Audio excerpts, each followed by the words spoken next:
A blonde, blue-eyed baby girl is reincarnated as the sole princess of the Kamiya kingdom and narrowly escapes death. King Klein dotes on his growing daughter, even jokingly suggesting changing her hair to a more vibrant color with rainbow stripes. The young princess senses the murderous jealousy of her relatives, particularly from the queen and a boy. In a golden virtual world, a hamster-like system manages the fate of the princess and her father. The story begins in the sunny little kingdom of Kamiya, where seagulls soar over the tranquil morning streets. King Klein, a powerful and elegant man, had long yearned for the joy of a lovely daughter after having 7 sons. An oracle prophesied that consort Sheree would finally give birth to the king's long-awaited little princess. The ornate corridor was filled with a tense atmosphere as King Klein anxiously awaited news of the child's birth. A blue-haired maid joyfully brought the newborn blonde princess, confirming that the oracle's prophecy had finally come true. Overjoyed, the king ordered that consort Sheree be rewarded with vast amounts of gold, rubies, and silk for her successful delivery. The baby princess, realizing she had been reincarnated into a new body, looked up at her royal father. A crisp sound of a zither rang out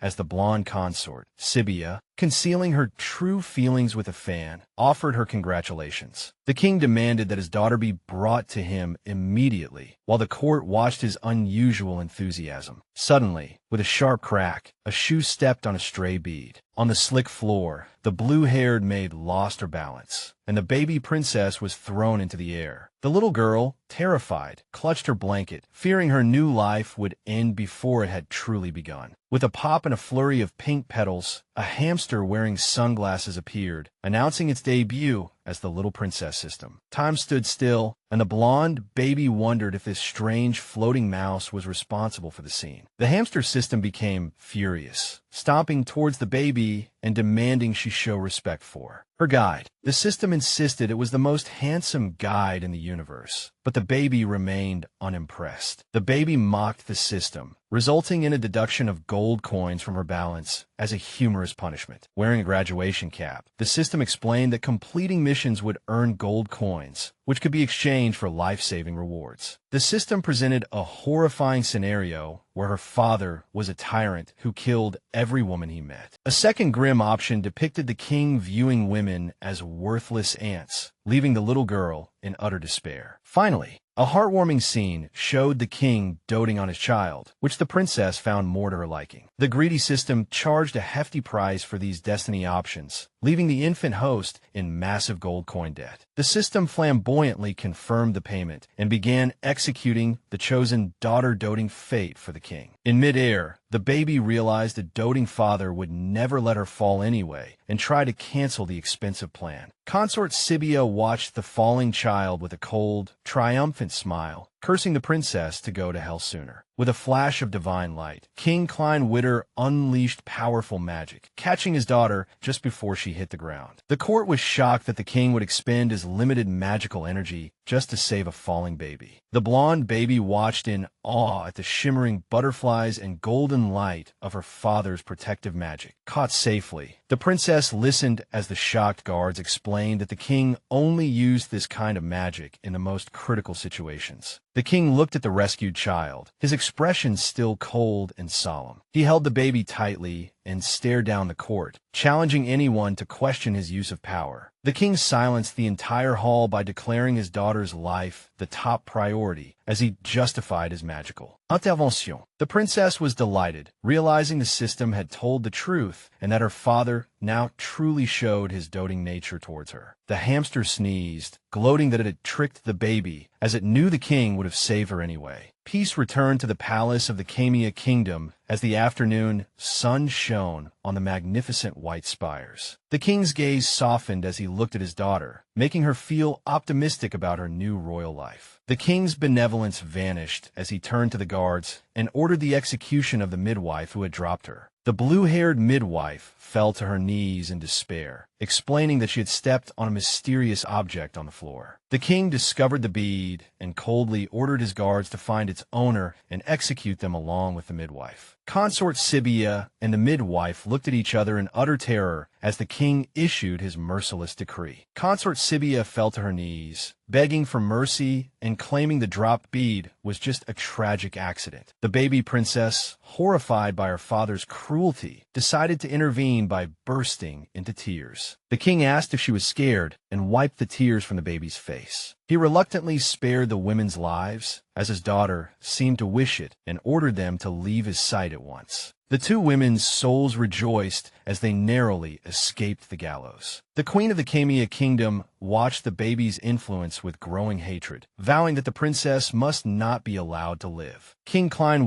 held his daughter, admiring the hair of another kingdom's princess while considering a change of hairstyle for his own. After the blonde baby questioned her short hair, her father used magic to instantly grant her flowing golden locks. Pleased with the transformation, the king gave the now long-haired princess a warm smile, feeling the new look was much better. Rage consumed Consort Sibia, and she coughed up blood in anger at the king's reckless and frequent use of powerful magic. Sibia remained, horrified by the king's waste of magical energy, but he remained focused only on his daughter's cuteness. The baby's inner self was deeply insulted by her father's aesthetic demands, furious at being called ugly by her own family. Feeling his daughter was too small and uncomfortable to hold, the king considered another magical solution to her tiny size. A surge of power suddenly enlarged the princess into a giant baby, leaving her completely shocked and annoyed. The king looked uncertainly at his now enormous daughter, while she trembled under the weight of the sudden magical growth spurt. The king decided the giant form was not good-looking and prepared to reverse the spell, while the baby fumed internally with rage. A sudden whoosh marked her return to her original size, and father and daughter stared at each other in silence. Still keen on styling, the king decided her hair color was too plain and suggested a more vibrant, colorful update. Magic swirled, causing the princess's hair to shine with a rainbow-colored glow, emitting an intense, exotic light from every long strand. The princess, frustrated with the constant transformations, wondered if her father's magical games would actually be the death of her. Panic erupted among the court and guards as they realized the king was dangerously close to exhausting his magical limits. The king dismissed the panicked court, claiming his daughter's appearance was a matter of extreme importance, justifying his excessive use of magic. Recalling another cute princess from the Conway Ghana kingdom, the king decided to seek them out for a direct comparison. Holding the baby, the king suddenly flew out of the window, soaring above the white towers of the Kamiya kingdom. The court was paralyzed in disbelief as a seventh surge of magic echoed through the palace, marking the king's departure. The king soared over the city, still determined that his beloved daughter would not be outshone by any other child. The journey ended as they reached the sun-drenched domes of the Conway Ghana kingdom's palace. The king floated towards the throne room, where a blue-haired man and a young boy were, waiting in surprise. Klein introduced his dazed daughter to King Lex and Prince Sigil, though the baby was completely traumatized from the flight. The king boasted about his daughter's beauty, comparing her to someone named Fiona, while the baby remained dazed and unresponsive. King Lex and the young Sigil were alarmed by the baby's vacant expression, realizing something was wrong with the child. The princess felt her senses fading and feared her second life was about to end as her inner world began to spin. Frustrated by her father's lack of sense, the baby internally pleaded for a swift end to the ordeal. King Lex urgently ordered Sigil to fetch the royal physician, while an oblivious Klein remained puzzled by their concern. Sigil rushed off to save her, while Klein froze in terror, finally realizing his high-speed flight might have caused actual harm. Klein insisted she was fine, but the baby's inner self was screaming about her nearly broken neck and exhaustion. Lex examined the child, explaining that high-speed magic without head protection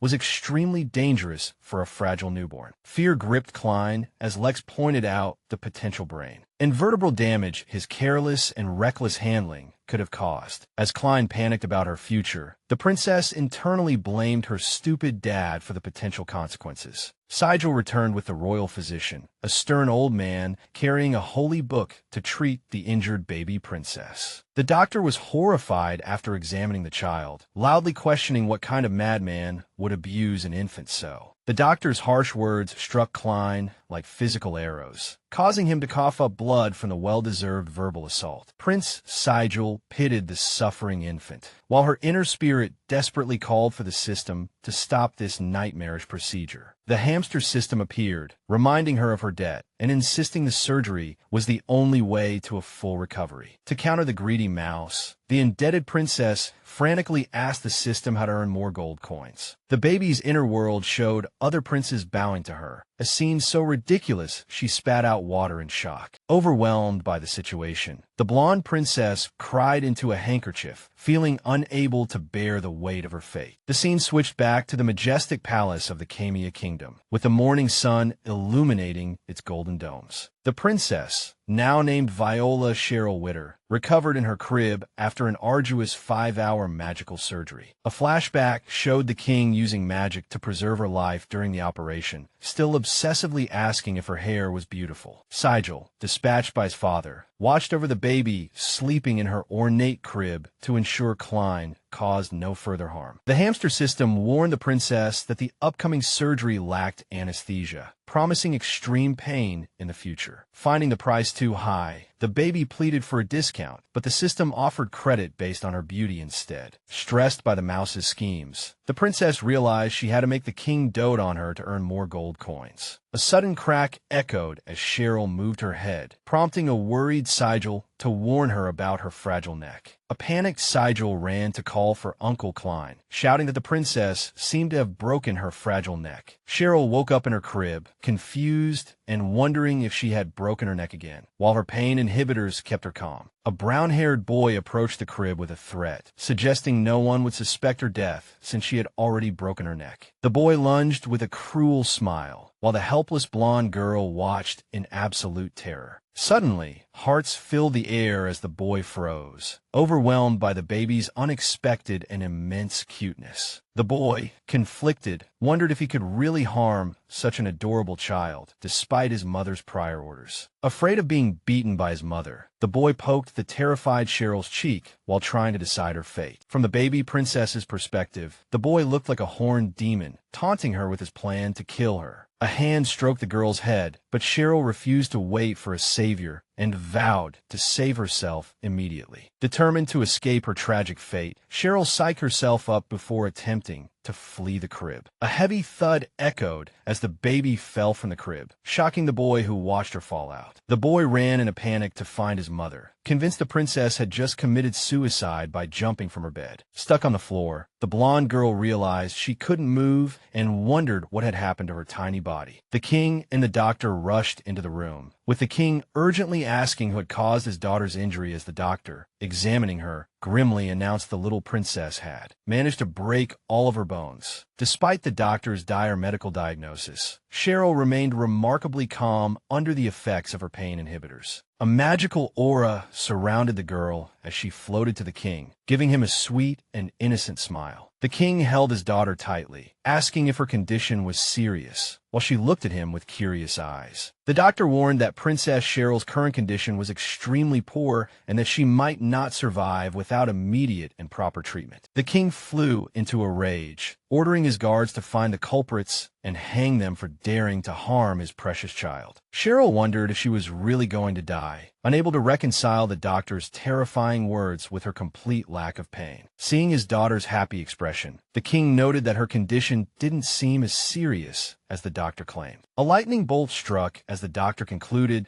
that Cheryl must be mentally disabled due to her lack of reaction. Both the king and Cheryl froze in shock, stunned by the doctor's blunt and demeaning new medical assessment. The king trembled, struggling to accept the horrifying idea that his only daughter might have a severe mental disability. The king asked Cheryl if she was mentally disabled, while a chibi version of the king's face in the background reflected his spiraling confusion. Cheryl turned blue with rage, internally questioning if the king actually believed the doctor's words. The blonde girl, with a furious expression, declared that she was fine and absolutely not mentally disabled. After Cheryl gave him a scratch to prove she still had strength, the king questioned the doctor's diagnosis. The doctor suggested using magic, and a hamster suddenly floated in, offering to help with an interest-free credit agreement. An enraged Cheryl clenched her fist and told the useless hamster to get lost as her anger peaked. The hamster was kicked into the distance by the princess's powerful foot, crying out in despair. Holding a scalpel, the doctor assured Cheryl he would be very careful while adjusting her bones. From Cheryl's perspective, the doctor transformed into a terrifying Grim Reaper, claiming to enjoy killing children. With a faint sound, Cheryl's soul fled her body, overwhelmed by the doctor's horrifying image. The doctor suggested a period of magical hibernation, explaining that Cheryl's body was too weak to withstand the upcoming surgery. When the king asked for how long, the doctor confirmed the princess would need 5 to 10 years. A blonde woman in a pink dress overheard the conversation, filled with shock and hatred for the little girl. The woman explained the tedious requirements of magical hibernation, while the boy imagined himself undergoing the magical quest. The king smiled warmly, realizing his daughter intended to drain every last bit of his magic for years to come. A wet splat sounded as the king coughed up blood after hearing Cheryl would awaken with the mind of an infant. The blonde woman in the pink dress stopped the king, insisting he could not waste any more magic on the little girl. She reminded him of an international agreement that limited powerful magicians to only 10 uses of magic per year. The king smiled smugly and admitted he had already reached his 10-use limit for the year, while the woman gloated. The king revealed a clever loophole, explaining that he could still use his unused magic from previous years to save Cheryl. A spray of blood erupted as the woman collapsed in shock at the king's unexpectedly brilliant maneuver. The king prepared to complete the use of his previous year's magic limits to ensure his daughter's long-term recovery and safety. The king stood tall, declaring he was willing to abolish the international agreement just to save his precious princess Cheryl. The woman watched from behind, vowing that the girl who threatened the kingdom's peace must not be allowed to grow up. The blonde woman gripped her son's hand tightly, injuring it, her face twisted with a chilling, murderous resolve. 3 years later, the woman revealed she had been secretly poisoning the sleeping princess monthly with frost poison. 3 years passed, and a vicious blonde woman gloated that a deadly poison had finally ended the princess's life. The hamster system observed the threat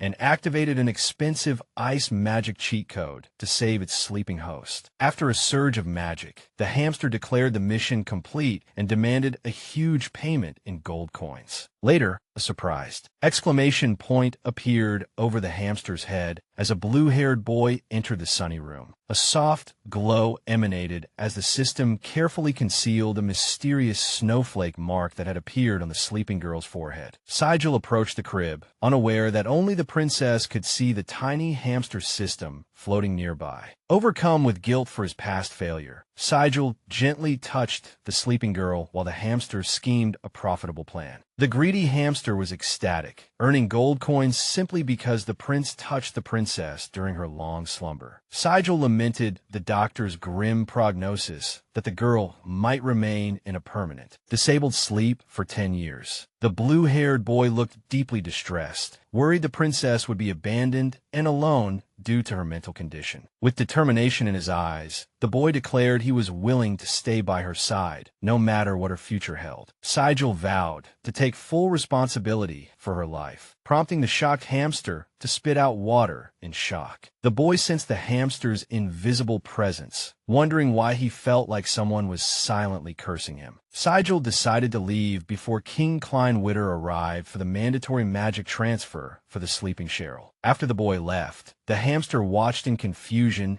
as the hidden snowflake mark suddenly reappeared on her forehead. Realizing the ice magic was far more powerful than expected, the system watched the glowing snowflake mark with growing concern. After 3 years of silence, The hamster watched as the blonde princess finally began to stir in her crib. A brown-haired boy quietly entered, sparking the hamster's rage as it recalled his past involvement in her injuries. The hamster fumed, blaming the approaching little brat for its master's previous agonizing ordeal of broken bones. As the boy approached with a solemn expression, the panicked hamster feared he intended to harm the princess again. The boy apologized for his past cowardice, leaning over the crib while the hamster prepared for a defensive physical attack. The system was utterly shocked to see a former villain seemingly reformed. Out of guilt, a gentle hand reached out, almost touching the vividly glowing blue snowflake mark on the princess's forehead. A soft sound marked the moment Princess Cheryl finally opened her eyes, revealing stunning, gem-like blue irises to the world. The brown-haired boy's face was filled with pure joy and relief as he saw the princess was finally awake. In Cheryl's traumatized perspective, the boy looked like a terrifying, clawed demon, causing her to let out a scream of absolute terror. A violent blast of ice magic erupted from the crib, sending crystal shards flying as the boy recoiled in shock. Chaos erupted as a maid ran frantically through the palace, shouting to the king about a terrible problem. A sharp crack echoed as the maid's shoe hit the floor, which was rapidly being covered in spreading ice. The court fell into an uproar as the freezing magic spread, while the king sat on his golden throne, wielding an intense ball of fire. King Klein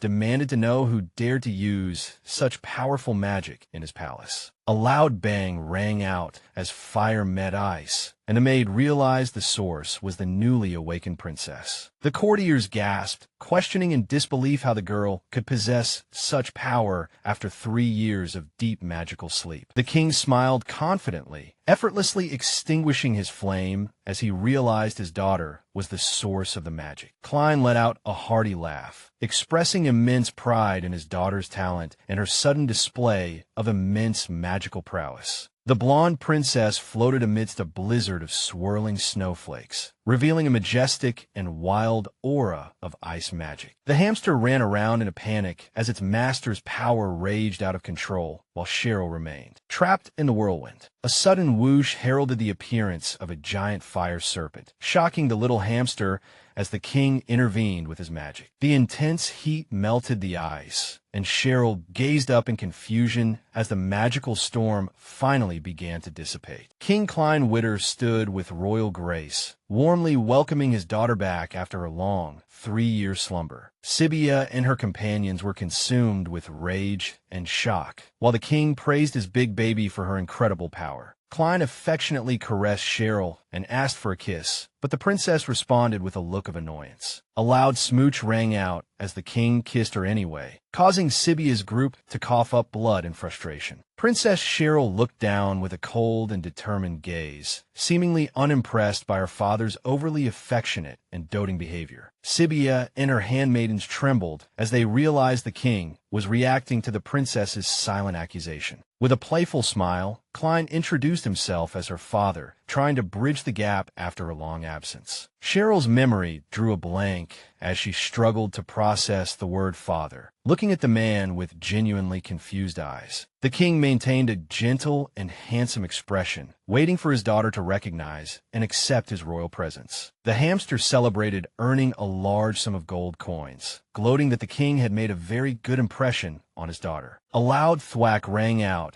as the furious princess punched the hamster, frustrated by its greed, while Klein continued to kiss her. Cheryl sternly pushed her father's face away, telling King Klein that baby was enough and that he should save that behavior for someone else. A dizzying left and right turn occurred as the princess wondered why she had briefly lost control of her own body. The hamster system dropped onto her head, announcing its return and explaining that the 3-year slumber had caused her recent magical outburst. Cheryl put on a deceptively sweet smile while fuming internally, reminding herself that her father was the one who had broken her neck. Klein sweated under her gaze, confused as to how the young princess seemed to have such clear memories of her infancy. King Klein promised to execute anyone who had caused her magical outburst, not realizing he was the primary target of her irritation. The princess, annoyed, stared blankly while accusing the foolish king of deliberately trying to change the subject. Prince George knelt before the king, trembling and begging for mercy as he desperately denied any involvement in the recent chaos. A clatter rang out as George flinched, while nearby noble women panicked over the unexpected discovery of poison. The royal physician stepped forward, gravely informing the king that a vicious poison had indeed been used against the princess. Still on his knees, George tearfully pleaded with his father to investigate further and acknowledge his innocence. Sibia, the blonde woman in the pink dress, broke into a cold sweat upon realizing the poison had been discovered. George turned to his mother for help, frantically explaining he had only come to visit his sister, not to harm her. A sharp slap echoed as Sibia struck her son, calling him a little brat to deflect suspicion from herself. Surrounded by metaphorical flames, Sibia berated George for lying, claiming he was the only one present. George looked up in despair as his mother cruelly whispered for him to take the blame to protect his younger brother. Cheryl watched the scene in shock, disgusted that a mother would order her own child to die. Dejected and heartbroken, George closed his eyes and softly apologized to his father for his supposed crime. George took full responsibility, pleading for his own execution, while Sibia internally scoffed at his uselessness compared to his brother. A flashback showed that 3 years ago, a silver-haired woman had ordered a young, crying George to kill the newborn baby Cheryl. The silver-haired royal woman stood tall before George, reminding him that he was nothing more than a dog, destined to obey her. Bound by fear and duty, the young boy bowed deeply to the floor, accepting the dark command of his superior mother. Back in the present, Klein confirmed George was 16 before the boy tearfully acknowledged his father's authority. Cheryl watched George with pity, realizing her father was being deceived by the boy's obvious lie to protect his treacherous mother. Sibia suddenly drew a sword, claiming she would personally deal with the audacious child to dispel the king's growing suspicions. George stared at the blade in horror, realizing his own mother was truly prepared to end his life. A sudden whoosh echoed as Cheryl leaped from her father's arms, landing firmly in front of the doomed prince. The room froze in shock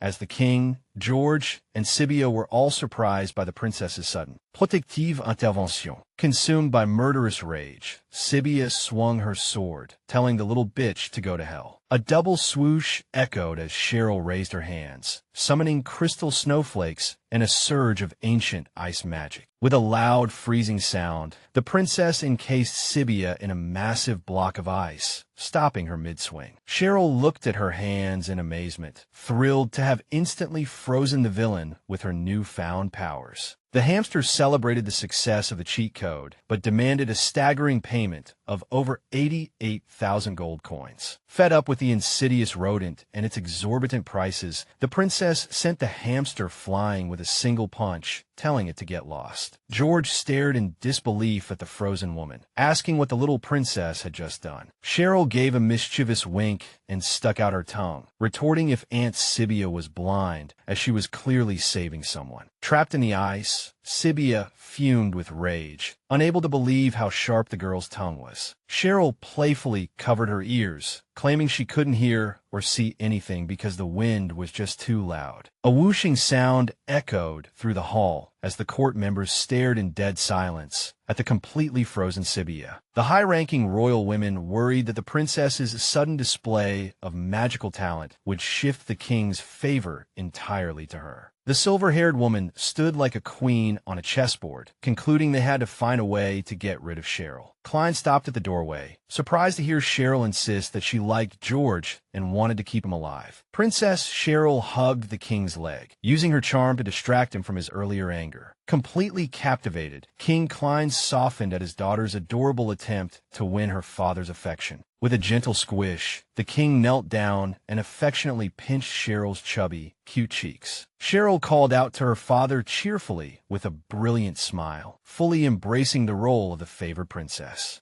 A blonde woman watched from the shadows, filled with suspicion. Sibia screamed from her ice prison, demanding George be punished, while Klein remained focused on playfully pinching Cheryl's face. With a final seal, Cheryl froze the woman's mouth shut under the ice, as George watched with wide-eyed astonishment. Klein picked up his daughter, amused by her playful antics, and agreed to spare George as Cheryl wished. The hamster returned with a megaphone, announcing an increase in affection points and rewarding the princess with 1,000 gold coins. Despite the reward, the system reminded her with falling coins that she was still in massive debt. The greedy hamster rolled happily in a huge pile of gold coins, celebrating its host's growing fortune. Klein watched the princess gently, deciding it was time to take her back for a formal checkup. Sibia remained helplessly frozen, her muffled cries sounding like frustrated hums inside her ice prison. As George struggled to chip away at the ice, the silver-haired woman watched with a cold, calculating gaze. The scene shifted to the king's chambers, an ornately decorated room where the princess was brought to rest. Klein placed a gentle hand on his daughter's head as the doctor prepared for a formal examination. The exhausted princess let out a soft murmur, finally drifting into a peaceful and much-needed sleep. In a rainy memory, a little girl harshly rejected a modern-looking man, shouting for her useless father to leave. Despite the cruel rejection, the man stood in the rain, vowing to work hard to provide a better life. The girl ran off, and with a splash of water, the scene returned to the present. Cheryl awoke from her dream with a start. Sitting up in bed, Cheryl was haunted by the familiar face of the girl from the mysterious, rainy dream. A loud rumble sounded as the king celebrated her awakening, though the princess was still lost in the lingering memory. With a loud smooch, the king smothered Cheryl in an affectionate kiss. Annoyed by the royal attention, the princess firmly pushed her father's face away with a look of utter exasperation. The gray-haired royal doctor approached with a thoughtful expression, ready to report to the king on Cheryl's condition. The doctor explained that the king had stayed by Cheryl's side for 3 full days, hoping she wouldn't feel awkward. The princess was shocked to hear this, wondering if the doting king had really neglected his duties for her sake. Cheryl stared at Klein, surprised to see a phantom of her father from her past life standing behind the king. Reflecting in bed, Cheryl wondered if this king was truly the past life of the man from her dream. Klein looked at his daughter with a serious gaze, while Cheryl remained skeptical of his sudden burst of intense, fatherly love. The king's tight hug nearly killed Cheryl, who felt like her very soul was being suffocated. The hamster dropped a nut on Cheryl's head,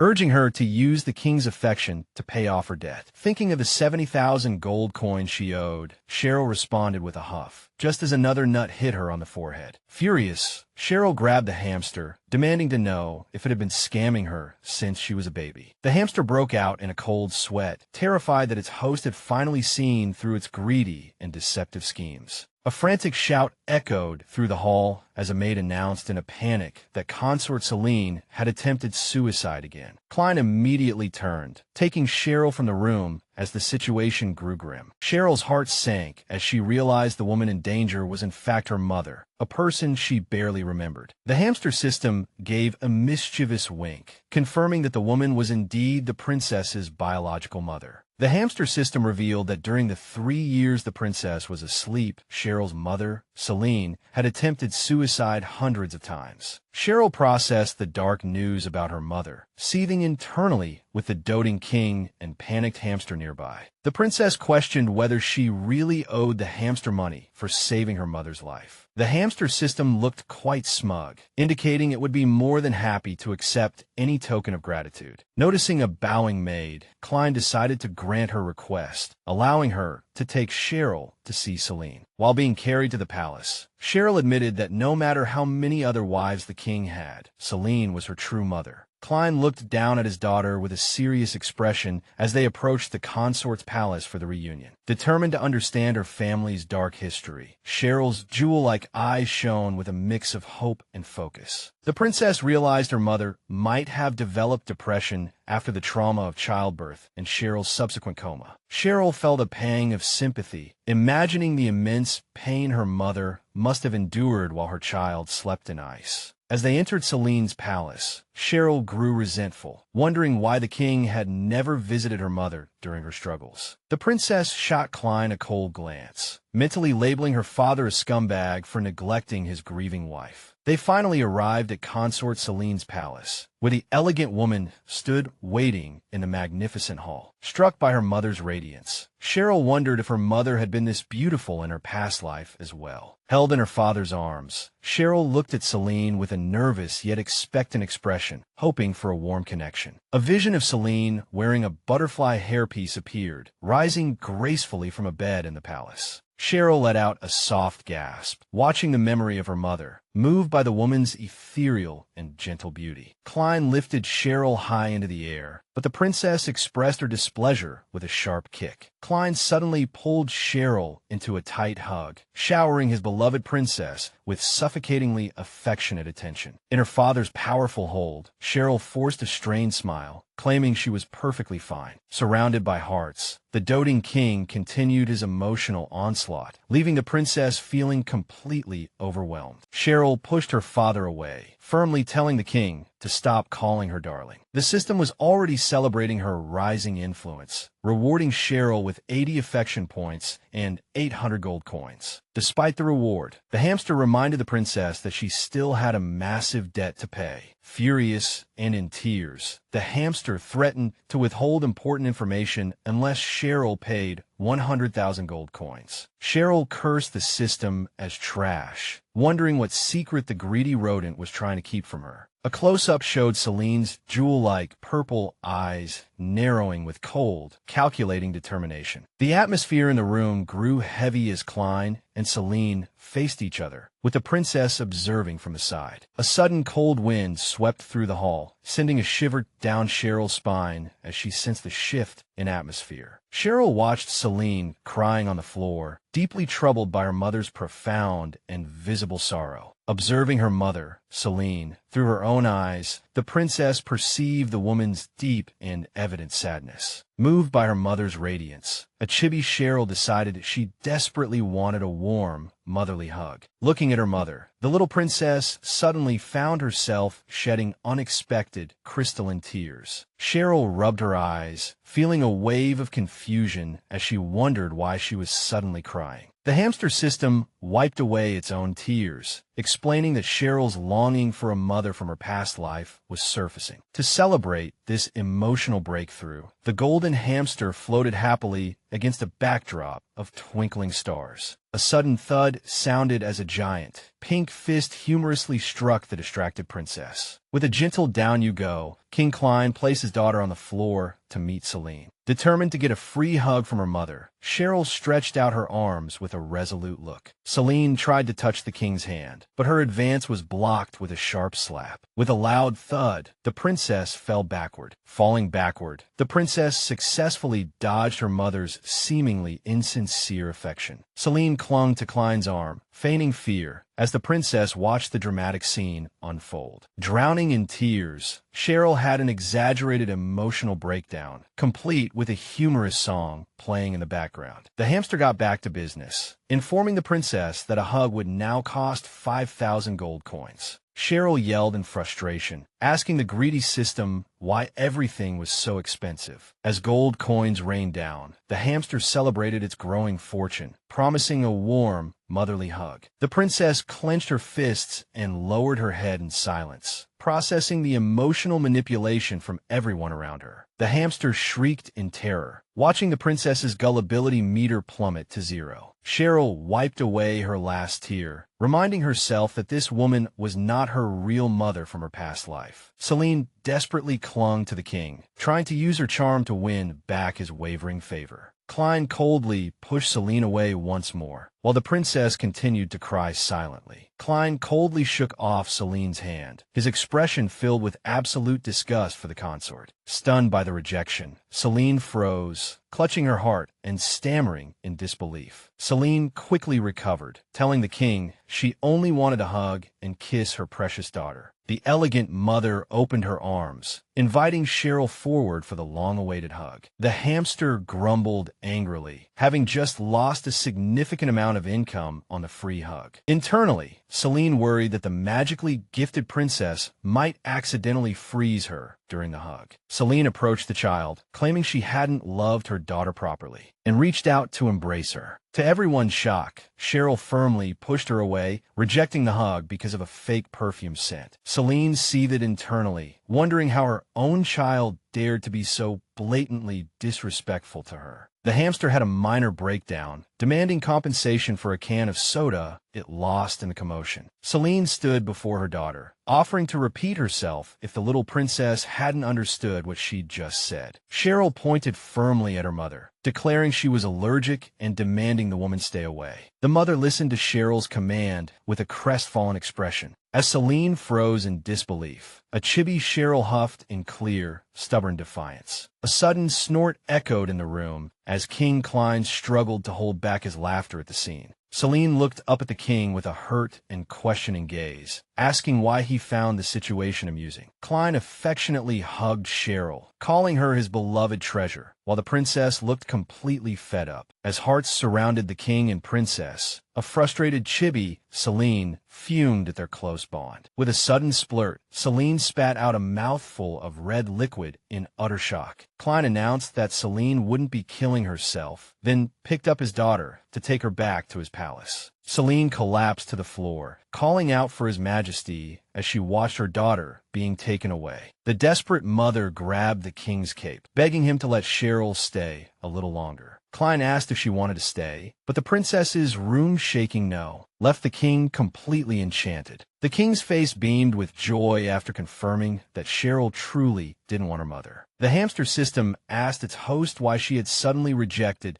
the motherly hug she had always dreamed of. Cheryl responded with a mischievous laugh, proving she was far more cunning than she appeared. With a sly smile, the princess ignored the hamster system's blatant attempt to extort 3,000 gold coins. With a sudden splurt, the hamster spat out a rainbow in shock, while Cheryl celebrated her successful manipulation. Internally, Cheryl admitted she deeply longed for her mother's hug, but remained wary of accepting Celine's affection. As she was carried away by her father, Cheryl reflected on her inability to accept love she felt was insincere. Celine was left alone on the ornate floor, curled up in a state of quiet, profound rejection. Cheryl looked back at her mother, still firm in her refusal to accept a hug devoid of genuine feeling. The princess decided she would rather have no mother than accept fake love, leaving the hamster in a panic while Cheryl remained lost in thought. The hamster took out a large nut, preparing to intervene in the emotional stalemate. With a crisp toss, the hamster threw the snack away, declared Celine unworthy, and then casually took a sip of its drink. Night fell upon the palace, and the scene shifted to the quiet, moonlit exterior of the king's chambers. On the grand bed, Klein slept soundly with his little daughter tucked safely beside him. Klein gently wiped away Cheryl's tears, then coldly dismissed Celine's suicide attempt as a mere excuse to see him. The king promised his daughter he would find the gentlest woman in the world to be her mother. Klein declared that every princess deserves a mother who loves them and vowed to make sure Cheryl had one too. The princess looked up with a tender and vulnerable expression, reaching out and calling Klein daddy for the first time. Klein froze instantly, his eyes wide with shock as he processed the precious and unexpected title his daughter had given him. Overjoyed, the king realized that being called daddy felt far more wonderful than being called Your Majesty. Klein lunged at Cheryl with suffocating affection, to which the princess responded with a loud, annoyed cry. With a sudden smack, Cheryl's hand struck her father's face in a fit of toddler-like rage. The room fell silent as Cheryl shot him an icy glare, leaving her father clutching his cheek in utter shock. The hamster shrieked in terror, recalling a similar incident 3 years ago that had nearly gotten the princess executed. A flashback revealed the audacity of baby Cheryl, who had violently scratched the king's face in her first few days of life. In the past, terrified nobles had knelt before the king, frantically demanding the death penalty for the princess's crime. Back in the present, Cheryl looked furious that anyone would dare suggest her execution. The hamster dried its tears, marveling at the princess's fiery, and uncontrollable temper. The hamster system panicked, fearing Cheryl was about to lose control and descend into madness again. After being scratched again, Klein burst into dramatic tears while the blonde princess watched him passively. Cheryl crossed her arms defiantly, bluntly asking the old geezer why he was making such a fuss over a little scratch. The hamster continued to scream in the background, witnessing the princess's complete disrespect for royal authority. The king pointed at himself in disbelief, repeating the insult, stunned that his daughter had called him an old geezer. With a sudden splurt, both the king and the hamster spat out liquid in a synchronized moment of shock. In the shadows, a silver-haired woman wearing a crown watched the scene, filled with bitter jealousy. The mysterious woman clenched her hands, revealing her dark desire for the princess to suffer and die miserably. Klein collapsed in a dramatic hug, weeping over his hurt feelings while Cheryl remained pressed against his chest. The king stroked Cheryl's head, admitting that even though he was an old geezer, he couldn't bring himself to hurt her. Klein lamented his fear of dying before she grew up, a sentiment that brought genuine tears to the hamster's eyes. With a loud hi-ya, the hamster suddenly brought a giant hammer down on the unsuspecting princess's head. Cheryl looked up with a gentle, questioning gaze, wondering if her father's love for her was truly sincere. With a dull thud, the hamster used a revival hammer on its host, charging her 10,000 gold coins. Cheryl asked if he would still love her now, while the hammer-wielding hamster floated above. With a sudden thud, Cheryl fainted, prompting a panicked Klein to shout for the royal doctor. Cheryl lay asleep amidst a bed of roses, while the hamster worried if it had hit her too hard with its hammer. Two elegantly dressed women entered the room, accusing the little Princess Cheryl of being too insolent. A sudden gasp sounded as the hamster system dropped its nut in utter surprise. The blonde woman pointed a scolding finger, claiming Cheryl's actions had harmed the king's sacred body. Before she could act, a sharp slap echoed through the room. The dark-haired woman stood stunned and speechless, staring ahead with a bright red handprint appearing on her cheek. Reeling from the unexpected blow, the woman cried out in confusion, wondering who had hit her. Another loud slap sounded as the dark-haired woman was struck across the face again. A notification bubble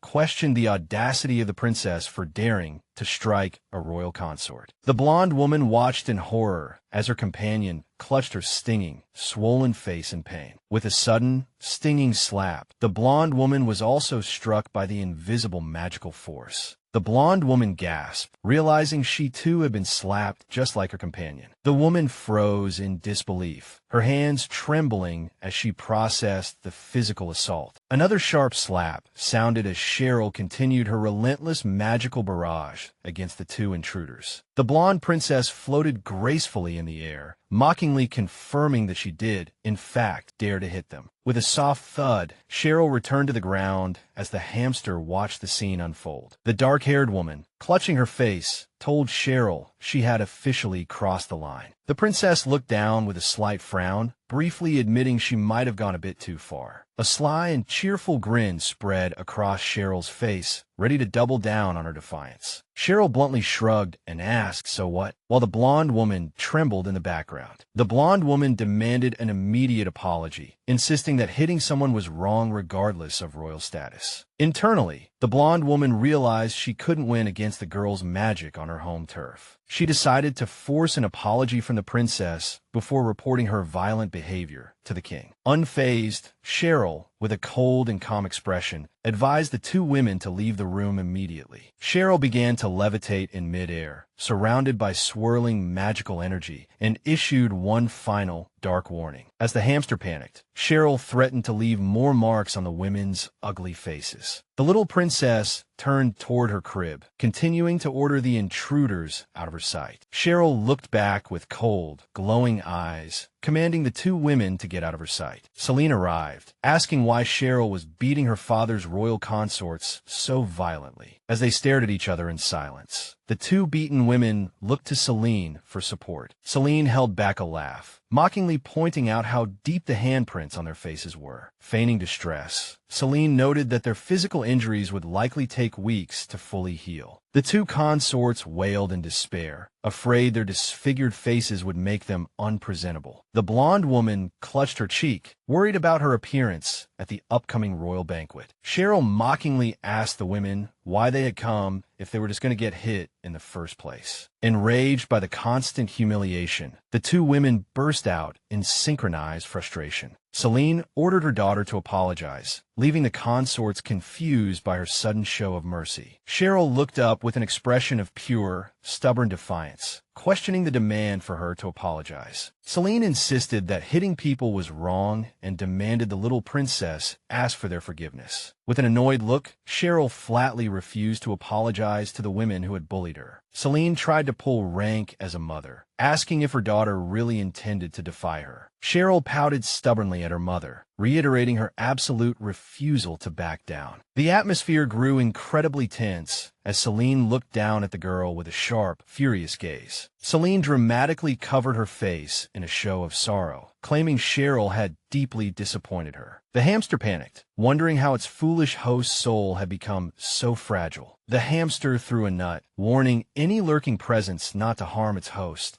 as it watched Cheryl question her mother. Did Celine care more about the slap than the initial bullying? The hamster system remained in a state of shock and confusion, stammering as the mother-daughter standoff continued. Klein stood protectively behind a distraught Celine, announcing that his daughter could hit anyone she wanted without needing to apologize. A sharp gasp sounded as the two humiliated consorts reacted with utter shock at the king's blatant favoritism. Between the three women, the scene reflected the growing tension as the court's power dynamics began to shift. The princess let out a soft whisper as she called for her father, still processing his overwhelming and unconditional love. With a sudden grab, the hamster readied its weapon, determined to bring its host back to her senses. A series of loud bonks sounded as the hamster desperately tried to get the child's attention. The hamster system panicked, wondering why its magical hammer strikes weren't snapping the dazed princess back to reality. Tears streamed down its cheeks as the hamster offered to forgive all debts if the blonde princess would just wake up. The hamster continued its hammering assault while promising a full debt pardon to its stiff and unresponsive host. Floating below it, Cheryl finally reacted as the hamster's frantic voice reached her, her eyes widening in surprise. As the hamster flew away in relief, the little princess wondered what her next move in this confrontation should be. With a sudden pounce, Cheryl leaped into her father's arms with a look of pure joy, calling him daddy. Stunned but delighted, the king held his beloved daughter tight, cherishing the rare moment of sincere and warm physical contact. A gentle pat followed as Klein stroked his daughter's head, his heart melting at the warmth of the child's embrace. The king held the little princess close, ignoring the surrounding drama and focusing entirely on the well-being of his blonde daughter. Klein defended Cheryl's violent outburst, convinced that anyone hit by the princess must have truly deserved the physical punishment. The two women stared in disbelief, their faces marked with red handprints, as they processed the king's harsh and dismissive words. The blonde woman let out a pained cry, asking if they really deserved to be hit for their actions. As the two women hung their heads in the background, Celine flashed a triumphant smile and labeled the consorts pathetic idiots. Cheryl looked up with her sparkling blue eyes, clearly moved by the intense and unexpected devotion her father showed her. The hamster system wailed in despair, mourning its loss of thousands of gold coins in a literal river of tears. With a sudden swipe, Cheryl batted away the annoying hamster, her face twisting into a mischievous and satisfied grin. Klein looked down with a gentle, loving expression, continuing to hold his daughter in his strong, protective arms. The king pulled Cheryl into a warm embrace, making it clear to everyone present that she was his favorite. The two consorts stared in horror, while Celine watched the emotional reunion with a cold, calculating, and jealous expression. Witnessing the king's extreme doting, the two women realized their influence in the court was rapidly fading. Celine smiled sweetly to herself, plotting to use her daughter's newfound favor to solidify her own high position and power. With a soft thud, Klein set Sheree down, while Celine declared that it was their duty to dote on her daughter. Celine reached out to the king, trying to use the sentimental moment to secure some physical affection for herself. With a hurried scraping sound, Klein pulled away, leaving Celine humiliated and confused. Celine grasped at empty air with a crisp snap, stumbling forward off balance as the king continued to coldly ignore her presence. Seeing her mother's clumsy failure, Sheree let out a mischievous giggle, finding the whole manipulative performance utterly comical. With an angry shout, the hamster cursed its host for stealing its gold while watching the royal drama. Celine gasped in surprise, realizing something was amiss, while the blonde princess watched on with a cheeky expression. Celine spread her arms wide in an exaggerated, motherly pose, promising to protect her daughter from harm. With a sudden grabbing sound, Celine forcefully pulled the crying Sheree into her arms to prove her maternal love. Klein reached out with a look of concern, asking if the princess was all right after her mother's sudden and rough movement. Celine held her daughter tightly, thanking the king for his concern, while Sheree looked utterly miserable in her mother's embrace. With a slight whoosh, Klein pulled the child back, warning Celine to be more careful in the future. The hamster scoffed at the lack of normal concubines, while the system demanded a hefty bribe for more useful information. Celine bowed her head gracefully, thanking the king for his concern, while the other concubines watched her with bitter jealousy. The two bullied women, dejected by their failure, sobbed into their handkerchiefs, cursing Celine's manipulative and hollow victory. The silver-haired queen watched from the shadows with an icy gaze, planning to re-educate Celine for her recent bold arrogance. A flashback revealed a horrific moment when Celine's son accidentally drank poisoned wine intended for his mother. The silver-haired woman glared with intense hatred, wondering who would dare to save the scheming Celine this time. The queen dismissed a servant, ordering them to inform the ministers about Sheree's supposed arrogance and recent violent behavior in the palace. The silver-haired woman announced with a dark sneer that Celine and her daughter wouldn't be in this world for much longer. Hiding behind a wall, the silver-haired little boy realized with horror that the young Princess Sheree was in grave danger. The scene shifts to the sunny and serene exterior of the grand palace, with morning light bathing the white stone walls. Sheree cheerfully showed off her beautiful new dress, thanking her father for getting her ready for the day. Deeply moved by his daughter's rare show of gratitude, Klein shed a tear, while the nodding hamster also gave its host a sign of approval. With Sheree's successful interaction, accompanied by a celebratory ka-ching, the hamster was showered in gold coins. Sheree looked up with sparkling eyes, realizing how easy it was to earn gold from her doting father. Klein waved off the thanks, insisting it was only natural for a father to do so. Feeling a bit overwhelmed by the affection, Sheree wondered when the king changed the subject, mentioning he had come to discuss. Both Sheree and the hamster reacted violently, utterly shocked their eyes. Klein presented a book of beautiful women, asking a bewildered Sheree for him to choose a new concubine. The hamster went wild, while Sheree was at a loss for words. The drooling hamster was distracted by the variety of beauties displayed in the royal catalog. The greedy system demanded a hefty sum of 80,000 gold to reveal the identity of the important figure. Enraged by the high price, Sheree kicked. Sheree took the book herself. The smug hamster insisted she would never find the key woman without its help. As Sheree grew more irritated, Klein gently stroked his daughter's head, revealing he wanted her to choose a new mother from the catalog. Sheree was shocked to realize her father had gone to all this trouble entirely for her, not for himself. The little princess politely shook her head and refused the offer, stating she didn't need a mother. The hamster panicked. The hamster shed urgent tears, wailing over the loss of 100 million. Sheree took the hint and pointed to a portrait. As she stared at the woman's portrait, Sheree was struck by a mysterious and profound sense of familiarity. The serene atmosphere was suddenly shattered by urgent shouts from outside the door, calling for the king. Angry voices demanded the princess's execution, to which the king and Sheree reacted,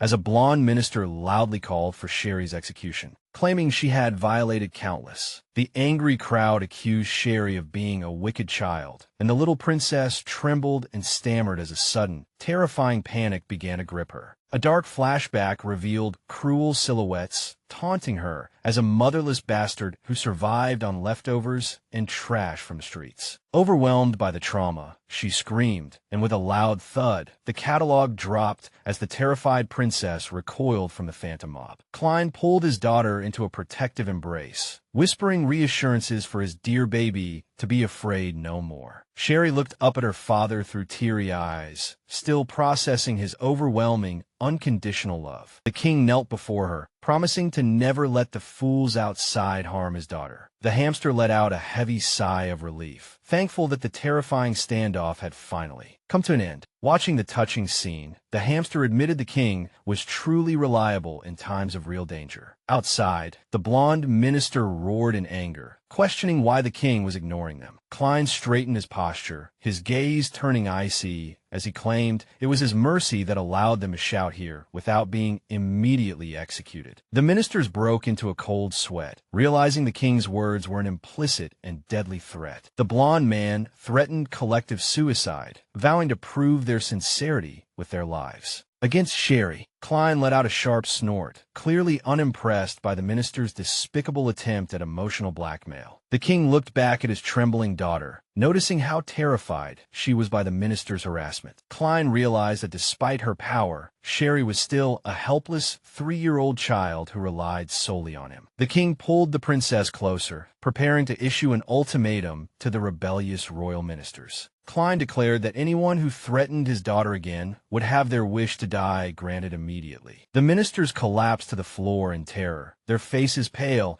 as they processed the king's cold and terrifying promise of execution. Sheree watched in awe, wondering if her father was truly going against his own government for her sake. A gentle touch followed as the blue-haired prince took Sheree's hand, signaling his silent and protective support. The young prince promised to protect Sheree from any harm in the world, alongside his father. The greedy hamster shrieked in anger, demanding 10,000 gold from the prince for touching its host. With a sudden slap, the hamster was swatted away, while the blonde princess watched with wide, confused eyes. Sheree looked up, her sparkling blue eyes filled with confusion, trying to make sense of the chaos before her. The blue-haired prince knelt before her, offering a reassuring hand, while the king stood protectively behind his daughter. Sheree asked. The prince dramatically collapsed in despair, heartbroken that his beloved princess had no memory of their shared past. The ministers demanded Sheree's execution for her alleged crimes, while Klein glared at them with a cold, deadly gaze. The prince reached out, urging Sheree to leave the dangerous palace with him before the situation escalated further. With a soft thud, Klein placed a hand on the boy's head, silencing the room with his royal authority. The king then gave a gentle pat, acknowledging Prince Schnitzel, which surprised the young boy. Klein decided to entrust Sheree's safety to the prince, promising to retrieve. With a swift handoff, the king placed a stunned Sheree into the blue-haired prince's care. The prince nodded frantically. In promise, Klein cast a powerful spell, commanding them to leave,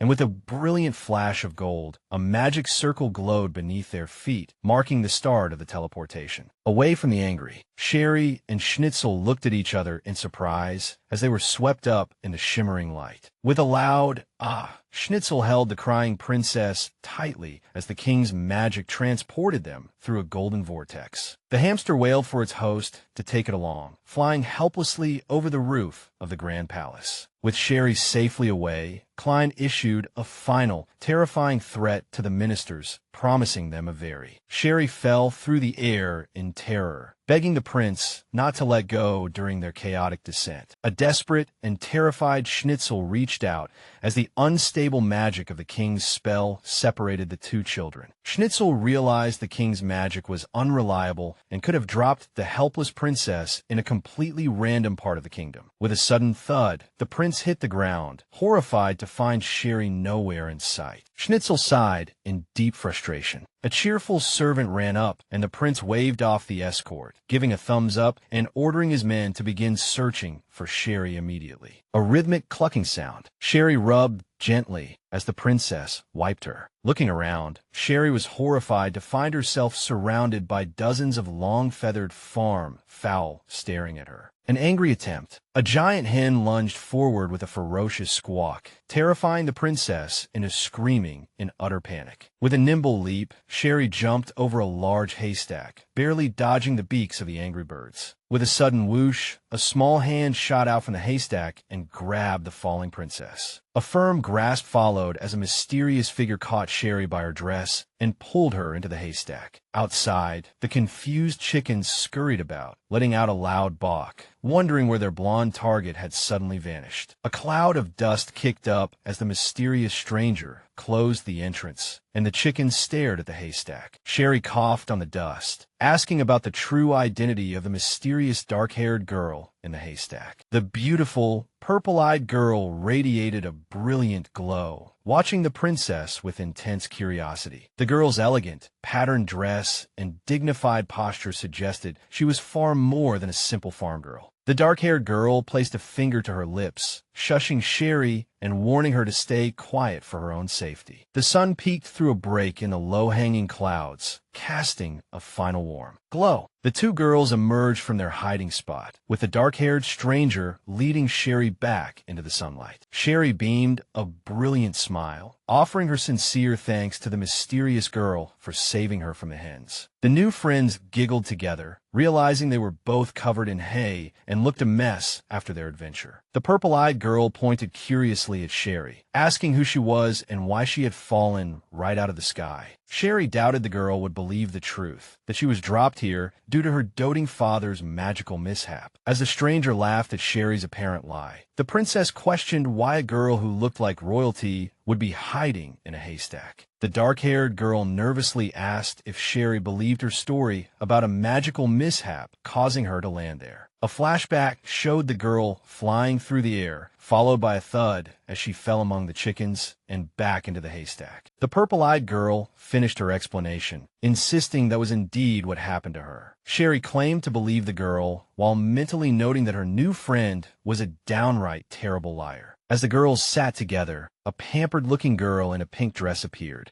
and asked if they were the new slaves. Shocked by the insult, the two friends pointed at themselves, repeating the word slaves in complete disbelief. The girl in the pink dress demanded the lowly slaves kneel and greet her, showing off her expensive jewelry and rings. Sheree and the dark-haired girl whispered to each other, marveling at how vicious and over-the-top the spoiled girl was acting. Sheree watched with wide eyes, wondering if the girl was a walking mountain of gold or the farmer's daughter. The spoiled girl was enraged, accusing them of mocking her weight and preparing to attack them in a fury. With a sudden swing, the girl in pink lashed out, but Sheree kept a close eye on the blow. Sheree quickly dodged the attack, and the aggressive girl accidentally lunged forward into the haystack. With a loud ah and a thud, the spoiled girl landed face first, much to the surprise of the others. The two girls leaned in to watch as the dazed bully saw stars and cartoon birds circled her head. The spoiled girl groaned dizzily on the ground, while Sheree and her friend watched her struggle. The fallen girl looked back with a flushed face, asking if the two kids had a death wish. The spoiled girl issued a terrible threat, promising to chop off their heads and feed them to the dogs. Sheree and the dark-haired girl exchanged a serious, determined look, ready to confront the bully. The purple-eyed girl started kicking the fallen girl, asking just who she planned to feed to the dogs. Sheree joined in, accompanied by the sound of her own kicks, asking who the spoiled girl planned to kick around like a ball. The two girls stopped their assault, freezing for a moment to process their sudden burst of violence. The friends erupted in a fit of laughter, watching the bully wail and cry in frustration on the grass. Sheree laughed heartily, and the spoiled girl screamed for them to stop, just as Sheree's shoulder was suddenly tapped. The panicked princess pointed out that the girl's servants had arrived, presumably to beat them up in retaliation. A group of maids with determined looks rushed toward the children, armed with brooms and farm tools. Sheree flashed a bright, cheerful smile, deciding that running away was the best option to escape the mob. The greedy hamster appeared with a yo, standing proudly beside a massive pile of glittering gold coins and licking its lips. The hamster noted that making a new friend had just earned it 70,000 gold. The creature justified its hoarding of the golden treasure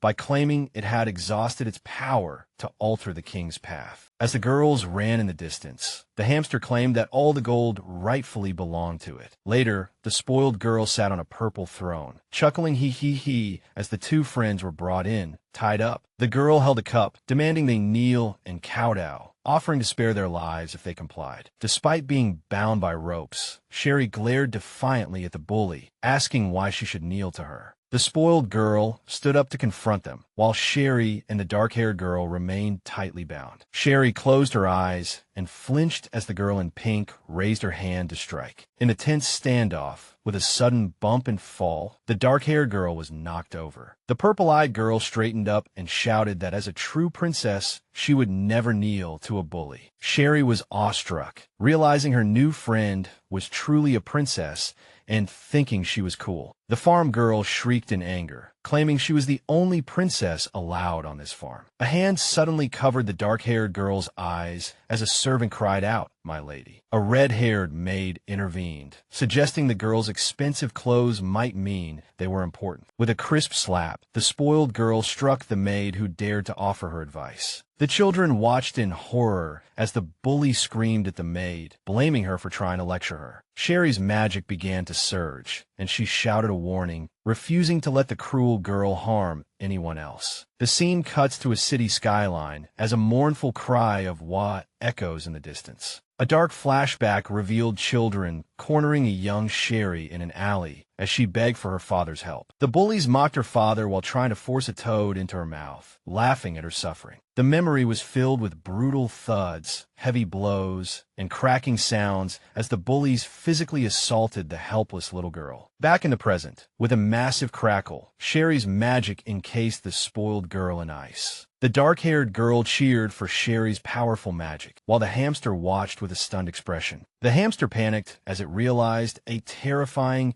extremely violent third personality had suddenly taken control of the princess. Sheree was surrounded by a cold, deadly energy, exuding a terrifying aura as the horrified hamster was blown backward. The low-on-energy hamster desperately pleaded for its host to calm down and suppress this dangerous new personality. With an icy glare and a sharp get lost, Sheree used her magic to trap the annoying hamster in a block of ice. The ice block containing the frantically struggling creature fell to the grass with a hollow thud. The gathered maids stared in utter shock at the spoiled girl, who was completely encased in jagged ice crystals. The maids waved their arms aggressively, demanding their lady's release and threatening Sheree with their master's deadly retribution. Unfazed by their empty threats, the blonde princess offered a mocking smile, challenging their pathetic warnings. As a crisp, cracking sound echoed through the air, Sheree's foot mercilessly ground the icy remains of her magic into the dirt. As a rhythmic crackling filled the air, Sheree began to charge her magic, scoffing at the idea of being killed. With a sudden lift, Sheree used her power to levitate a terrified maid high into the air, threatening to kill them all. As the purple-eyed girl watched in awe, the crying hamster insisted that Sheree's new violent streak was not cool at all. With a powerful toss, Sheree flung the maid aside, leaving the woman coughing up blood on the grass. The dark-haired girl approached her friend with concern, gently asking if Sheree was being too cruel to her enemies. Sheree scoffed at the suggestion, mockingly asking if the girl's brain had stopped working due to her supposed old age. As the purple-eyed girl tried to pull her away, Sheree fiercely defended her violence against those who wanted them dead. Noticing Sheree's complete personality shift, the dark-haired girl firmly told her friend that her current actions were wrong. The remaining maids screamed and charged forward, raising heavy wooden chairs to strike the children down. Viewed from above, the two small girls looked like weak and helpless targets as the vengeful servants closed in. Sensing the imminent danger, the dark-haired girl let out a sharp warning for Sheree to be careful. With a sudden push, the purple-eyed girl shoved Sheree out of the way, narrowly avoiding a falling chair. Sheree cried out no, in desperation, watching in horror as her new friend took the heavy blow for her. Enraged by the attack, Sheree summoned a massive ice sword, screaming that she would slaughter everyone present. A deafening, shattering sound echoed across the field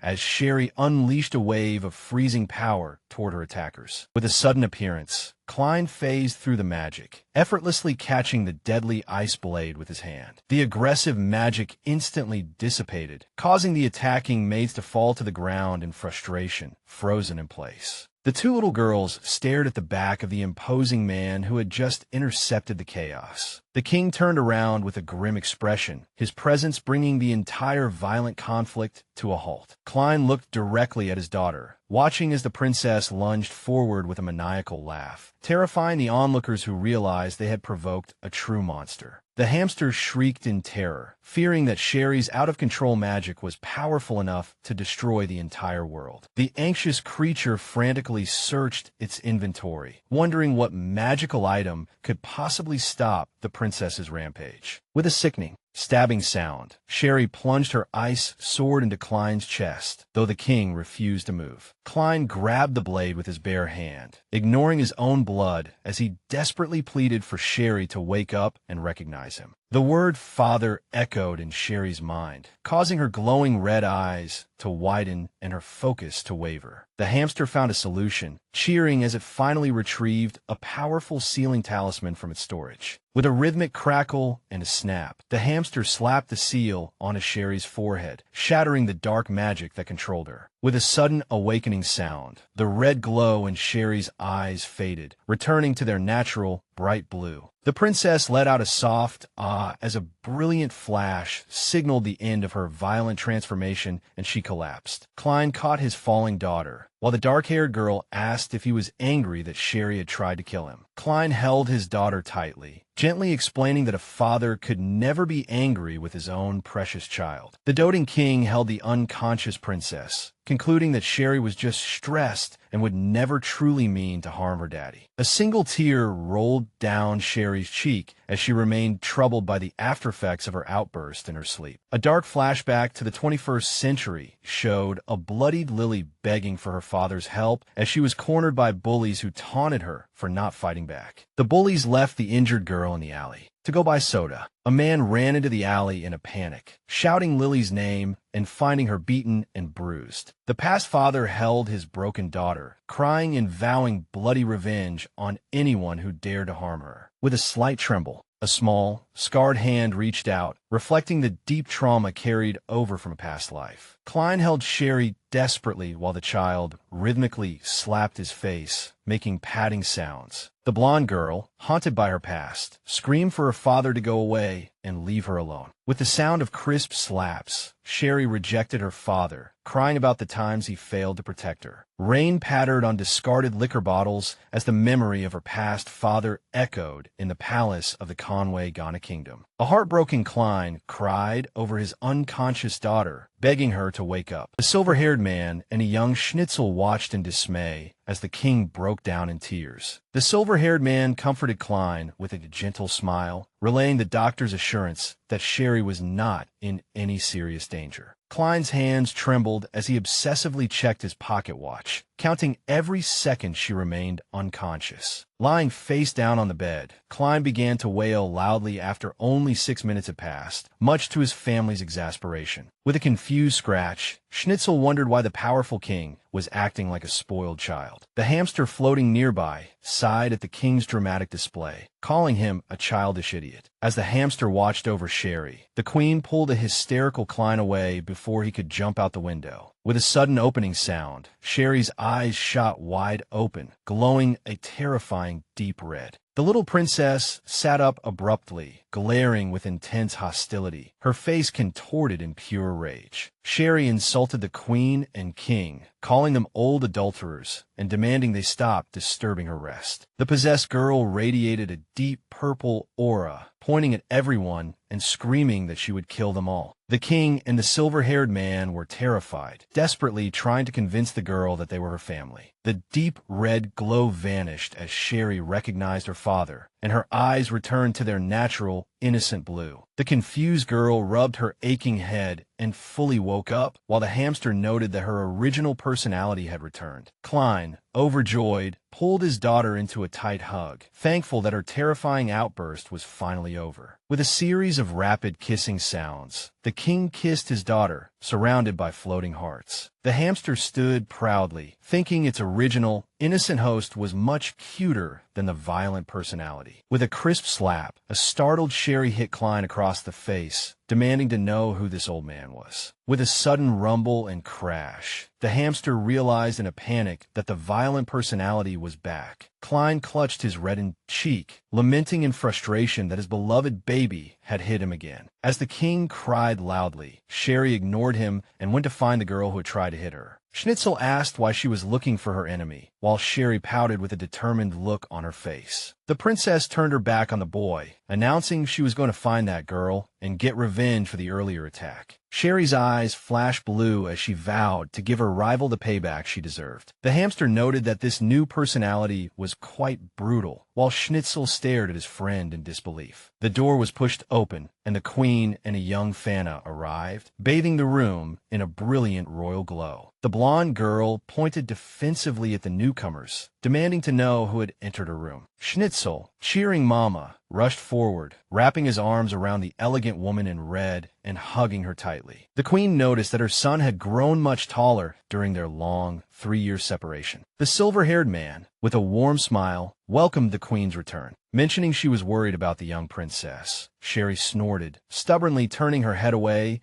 and claiming she had never asked the queen to worry about her safety. Feeling left out, the dark-haired Fina stomped her foot, demanding her family's attention. Her parents and Schnitzel laughed heartily, patting the pouting Fina and assuring her she was everyone's favorite. Fina's family shared a heartwarming moment. The little girl smiled brightly at her parents and older brother. Watching this happy reunion, Sheree's eyes widened, her gaze a mixture of awe and a strange, lingering sadness. A single tear suddenly fell. The girl, witnessing the family's warmth, wondered why she was crying. Sheree wiped the tear from the corner of her eye, struggling to understand the tumultuous emotions welling up from the trauma of her past life. The hamster sensed her jealousy, realizing that Sheree had never experienced the warmth of a complete family in her past life. The girl angrily shouted at them to get away, claiming their presence was blocking her light. Sheree was surrounded by blue magical energy, threatening to get physical if they didn't leave. The queen, completely unaffected by the magic, invited Sheree to join their family instead of living in hatred. Fina approached with a curious expression, asking why the blonde girl was standing there, trying to act cool. Stunned by the blunt question, Sheree stared blankly as her magical aura began to flicker and dissipate. With a series of repetitive poke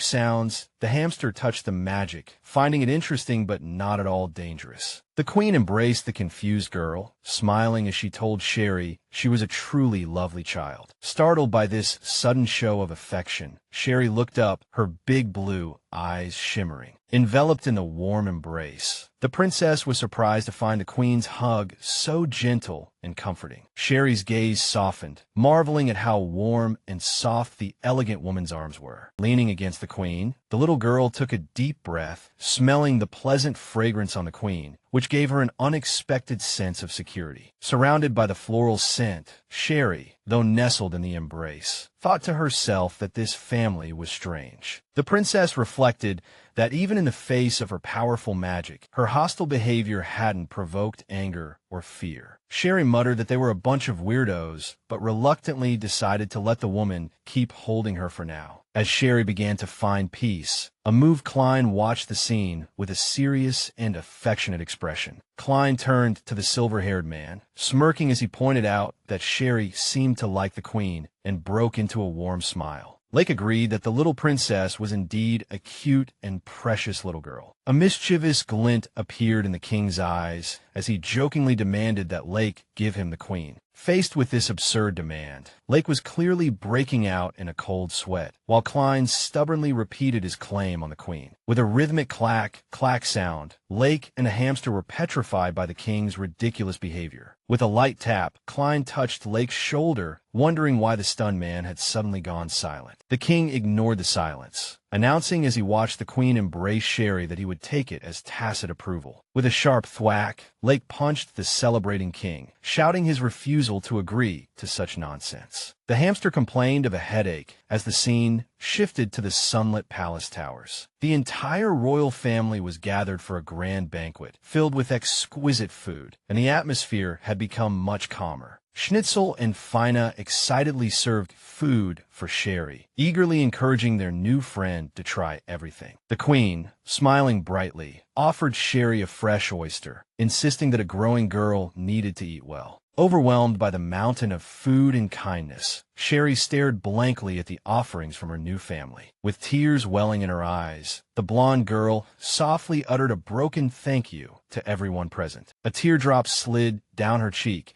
as Sheree silently wished she had met these kind people sooner. This was followed by a series of soft snoring sounds, as Sheree had actually fallen asleep right at the dining table. The hamster was shocked that she could fall asleep while eating, hoping she would return to her original innocent personality when she woke up. Back in the bedroom, a doctor wearing a monocle tucked Sheree in, with the king watching over her. The doctor raised a finger, assuring the worried family that Princess Sheree was simply exhausted. She was just sleeping. Fina clutched her chest, amazed that the blonde girl could fall asleep in the middle of dinner. The queen comforted Fina, while Klein lamented that his daughter had never had such a warm mother figure before. The hamster sighed at Klein's sentimentality, reminding him that he had many other consorts, but he completely ignored it. A loud bang was heard as a messenger burst in, announcing that Celine had attempted suicide again. The king sighed wearily, rubbing his temples as he asked the reason for this attempt. The messenger leaned in to whisper in the king's ear, while the others watched curiously. As the gravity of the messenger's secret report sank in, Klein's eyes widened in genuine shock. Under the palace lights, the details of the king's ornate attire gleamed, and the atmosphere grew more tense. The messenger urgently pleaded for His Majesty to return to the palace immediately to handle the escalating crisis. Klein looked back at his sleeping daughter, clearly torn between his royal duty and his desire to stay. The king hesitated by the bedside, his face reflecting the heavy burden of choosing between family and country. Watching his friend, Lake wondered if the king was hesitating purely out of his fondness for Princess Sheree. Lake noticed that the once reckless king had become much more composed and responsible because of this child. Sheree, oblivious to the brewing trouble, slept soundly under the purple covers, finally free from nightmares. Lake reached out, telling Klein to go handle the emergency and promising to look after Sheree personally. Klein gave a grateful smile, telling Lake he was a reliable brother for stepping up at a critical moment. The king sighed jokingly that it would have been better if he'd just given him the queen, which made Lake tremble with anger. The queen and the children watched in confusion as an enraged Lake shook his fist at the departing king. Outside the grand castle gates, 3 figures were approaching the palace. Flashing back to earlier that day, Sophie, a count's daughter, stood solemnly between 2 palace guards. Sophie bowed to the silver-haired Empress Dowager, formally introducing herself as the count's 18-year-old daughter. The blonde Celine was sobbing, while the Empress Dowager noted that she was one of Klein's chosen. The Empress Dowager looked down from her throne, calmly asking Consort Celine the reason for her sudden tears. Consort Celine covered her face, crying sorrowfully, and the palace atmosphere grew heavy with unspoken tension. A blonde woman in a red dress stared at Sophie with intense hatred, suspecting she was faking her youth, while Celine continued her dramatic sobbing. The other ladies watched the spectacle with varying degrees of concern and annoyance. 18-year-old Sophie, exuding elegance in a purple gown, smiled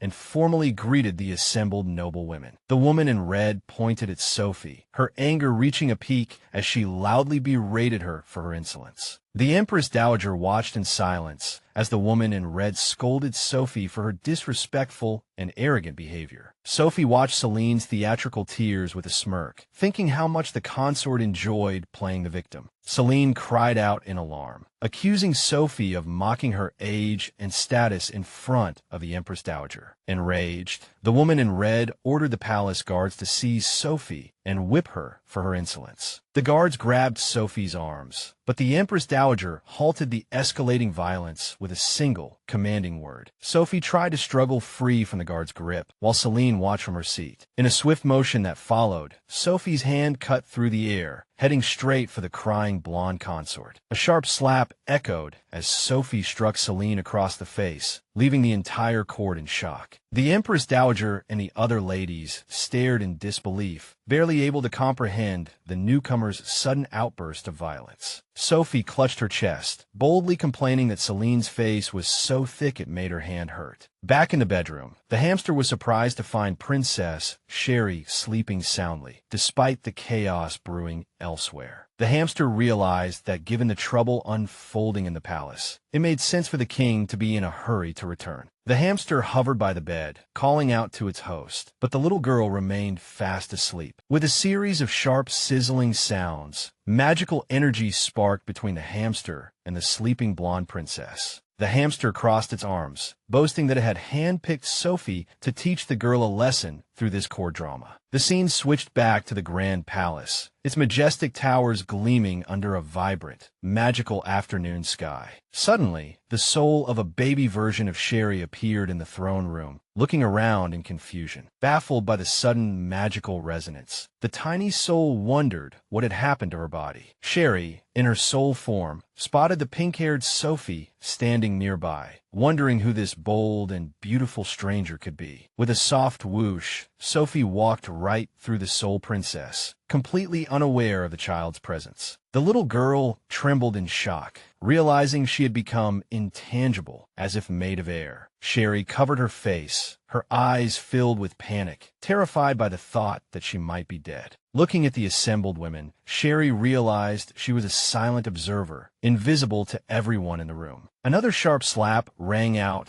as Sophie struck Celine again, continuing her relentless and provocative assault on the consort. Soul Sheree was stunned, amazed that someone would dare to strike her father's royal consort. Sophie continued to taunt her rival, acting as if she were the victim, while Sheree watched the chaos unfold. Celine rubbed her reddened cheek, staring at Sophie with a mixture of pain, anger, and genuine, bewildered surprise. With a heavy thud, Sophie dropped to her knees and began to wail, claiming that Celine was bullying her. The other women watched the dramatic performance in confusion, unable to tell who was right or wrong in the conflict. The Empress Dowager watched the absurd quarrel with growing amusement, letting out a soft, delighted laugh. Celine rose from her seat, screaming at Sophie, accusing her of being a liar and a violent, manipulative monster. Sophie propped her chin on her hand, casually commenting that since they were both hurt, they were even. From her soul's perspective, Sheree watched the two women argue, captivated by the unprecedented drama in the throne room. Sheree noted that her father's consort looked furious as Celine prepared to retaliate against the taunting Sophie. Celine screamed vulgar threats at Sophie, while a chibi version of Soul Sheree showed a complex expression of shock and amusement. Sophie suddenly lunged forward, clinging to the Empress Dowager for protection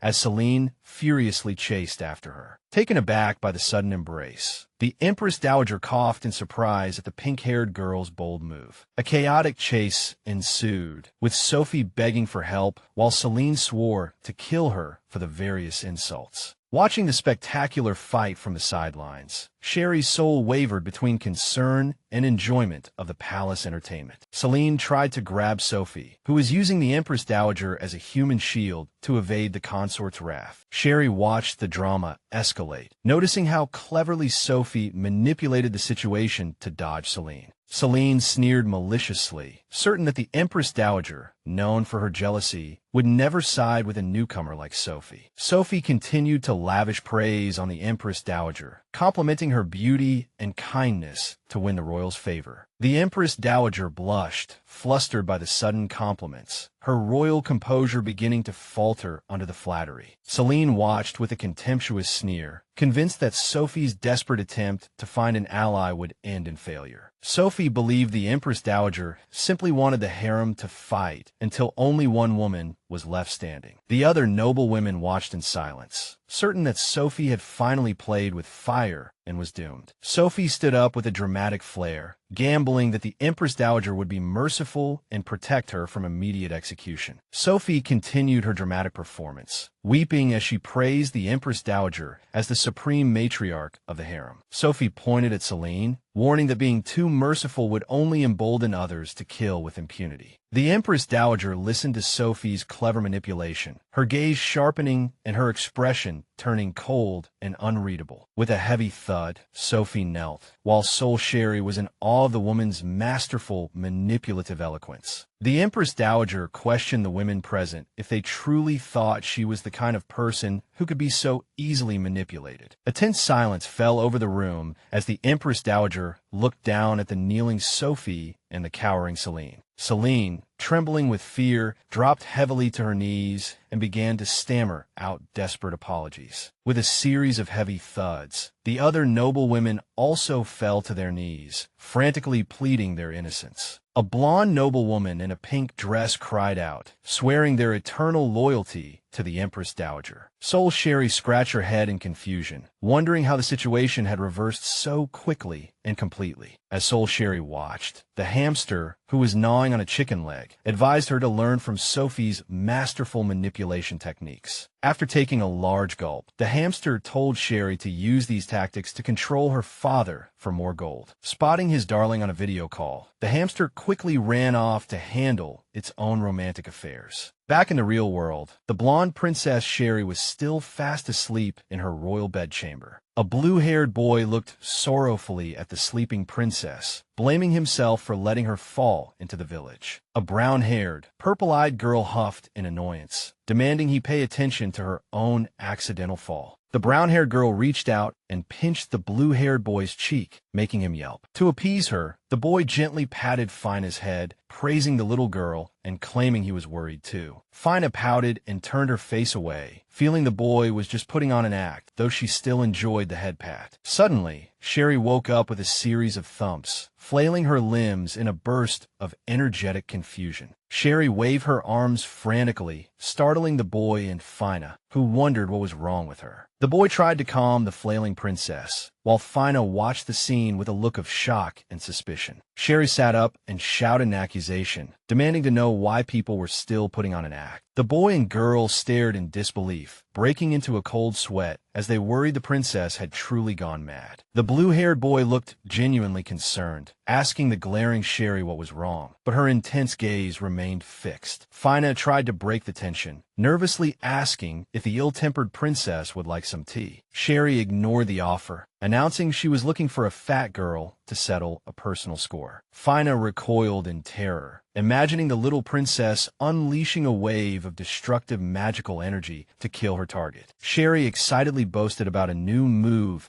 as the scene shifted to the majestic royal palace towers under the sun. Back at the palace, Celine was still slumped on the floor, struggling for words after the Empress Dowager's harsh judgment. Sophie gloated over her rival, reminding Celine that she now had 3 days to reflect on her past actions. Sophie, exuding an air of arrogance, asked if Celine was dissatisfied with the Empress Dowager's current royal leniency. The Empress Dowager pointed at her sternly, declaring that if Celine complained, she would be sent away for a month. Celine reached out in a panic, weeping and begging the Empress Dowager to forgive her various indiscretions. The Empress Dowager closed her eyes, ending the discussion, while Sophie and the other noble women remained in the background. As Sophie turned to leave, she made a childish, mocking face at the distraught Celine, adding insult to injury. Celine stared at Sophie's departing, utterly disrespectful back, her face contorting with silent, murderous intent. Celine threw out an insult and vowed revenge, while Sheree's soul watched it all, realizing Sophie was here for a very specific purpose. Celine promised to make Sophie's life a living nightmare as the scene shifted to a dark and heavy room. In her private chambers, Celine sat at her vanity, a patterned rope hanging ominously from the large chandelier. Celine carefully applied red makeup to her face, determined to make the slap mark left by Sophie look much more severe. A maid confirmed that the king would soon hear about the assault, playing right into Celine's manipulative and vengeful plan. Celine stepped onto a high stool with a triumphant sneer, the sharp clack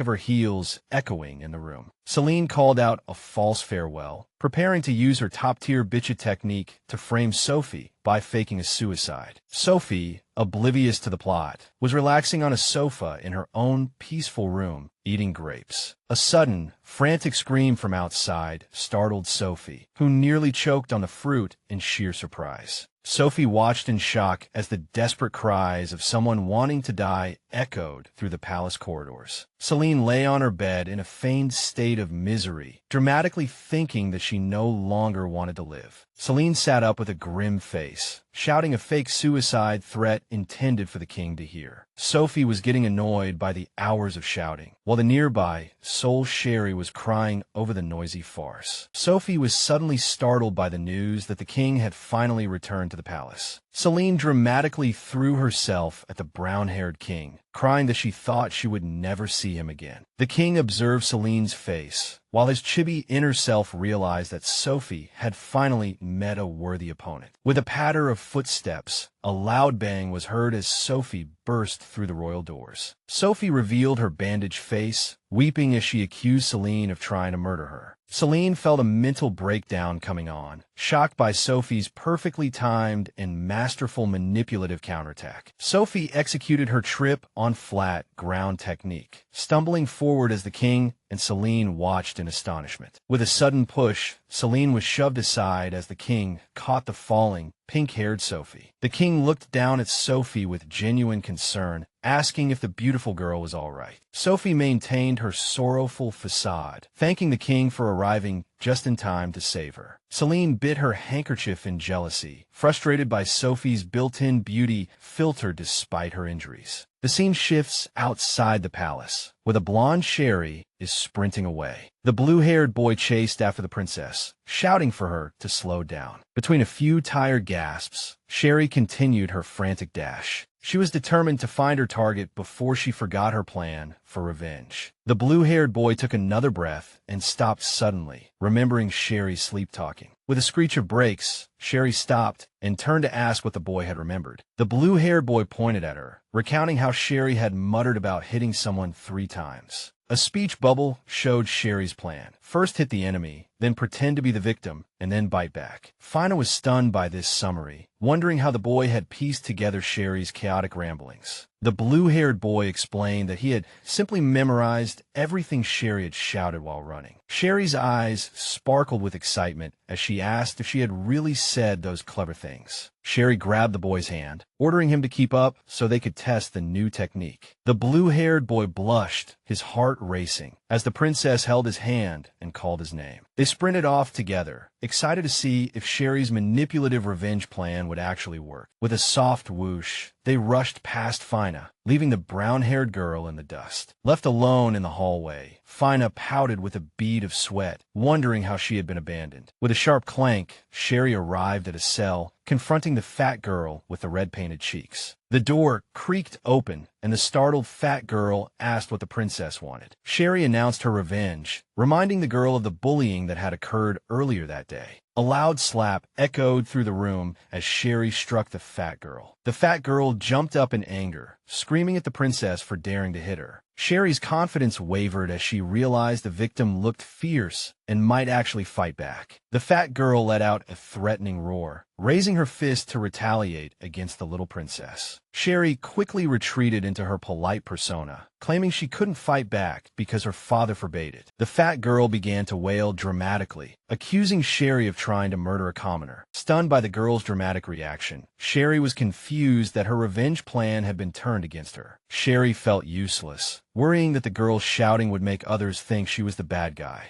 The blue-haired boy stepped in, patting Sheree's shoulder reassuringly and telling her not to be afraid. With a soft rubbing sound, the boy comforted the tearful princess, successfully calming her down. The fat girl continued her dramatic performance on the floor, claiming there was no justice for commoners. Fina pointed at the girl, calling her shameless for having provoked Sheree in the first place. The fat girl was caught off guard by the accusation. Fina, breaking into a cold sweat, issued a chilling threat, warning the girl to be careful or she might actually lose her life. Terrified by the threat, the fat girl cowered, wondering if Fina was really ruthless enough to kill. With a heavy thump, the girl fell to her knees, begging for forgiveness for her farm behavior. Fina turned to the silent princess, asking if Sheree was satisfied with the bully's pathetic apology. Sheree looked down with teary eyes, feeling useless because she couldn't scare anyone on her own. Sheree suddenly shivered, her face flushing red from the intensely fluctuating emotions. Suddenly, the blonde princess burst into an excited display, happily giving everyone a thumbs up. Her attention was drawn by a sudden thud as a soda can fell to the floor, its contents splashing everywhere. A calico cat creature watched in annoyance, questioning why this particular personality had appeared again. The blue-haired boy looked completely bewildered, wondering how the blonde girl had become like a different person. Sheree struck a pose with dramatic flair, announcing that she absolutely loved this situation. Fina and the boy watched from the side, while the fat girl with the red-painted cheeks stared in shock, wondering what trick the princess was playing. Sheree rushed forward excitedly, shouting that she was enjoying this moment, while the fat girl shrank back in fear. The fat girl asked if the princess could spare her instead of killing her. Sheree burst into a fit of laughter, confirming that she absolutely loved the current turn of events. With a dull thud, the fat girl was knocked over, wondering if Sheree had turned into an idiot. The blonde princess let out a cry of pain, clutching her head, which was wrapped in a large bandage. The panicked blue-haired boy and brown-haired Fina rushed forward to see if the injured princess was okay. The blue-haired boy turned his anger on the cowering fat girl, asking if she wasn't afraid to die. Sheree insisted she was fine, pleading with the boy not to hate her with a tearful, trembling smile. The blue-haired boy froze, watching the princess in silence and calling her name with worry in his eyes. The fat girl burst out laughing, finding the whole dramatic scene hilarious. The fat girl waved her hand, assuring Sheree that she wouldn't hate her and telling her to relax. Fina flew into a rage, screaming at the laughing girl and declaring that she detested the girl and her actions. The blue-haired boy took control of the situation, reaching out and tightly gripping the blonde princess's hand. The boy pulled Sheree along, telling her she had to come with him immediately to resolve the situation. Fina watched them leave with a hesitant expression, wondering where her brother was taking them. The flustered girl, determined to help the blue-haired boy, announces that the situation is dire and he is taking Sheree to see a doctor. Sheree lets out a soft giggle, smiling through her tears, and repeats her plea for him to never hate her. Her steps suddenly halt, and the blue-haired boy turns to the blonde girl, holding her hand and leaning in close. The boy gently tells the worried princess that he is here for her,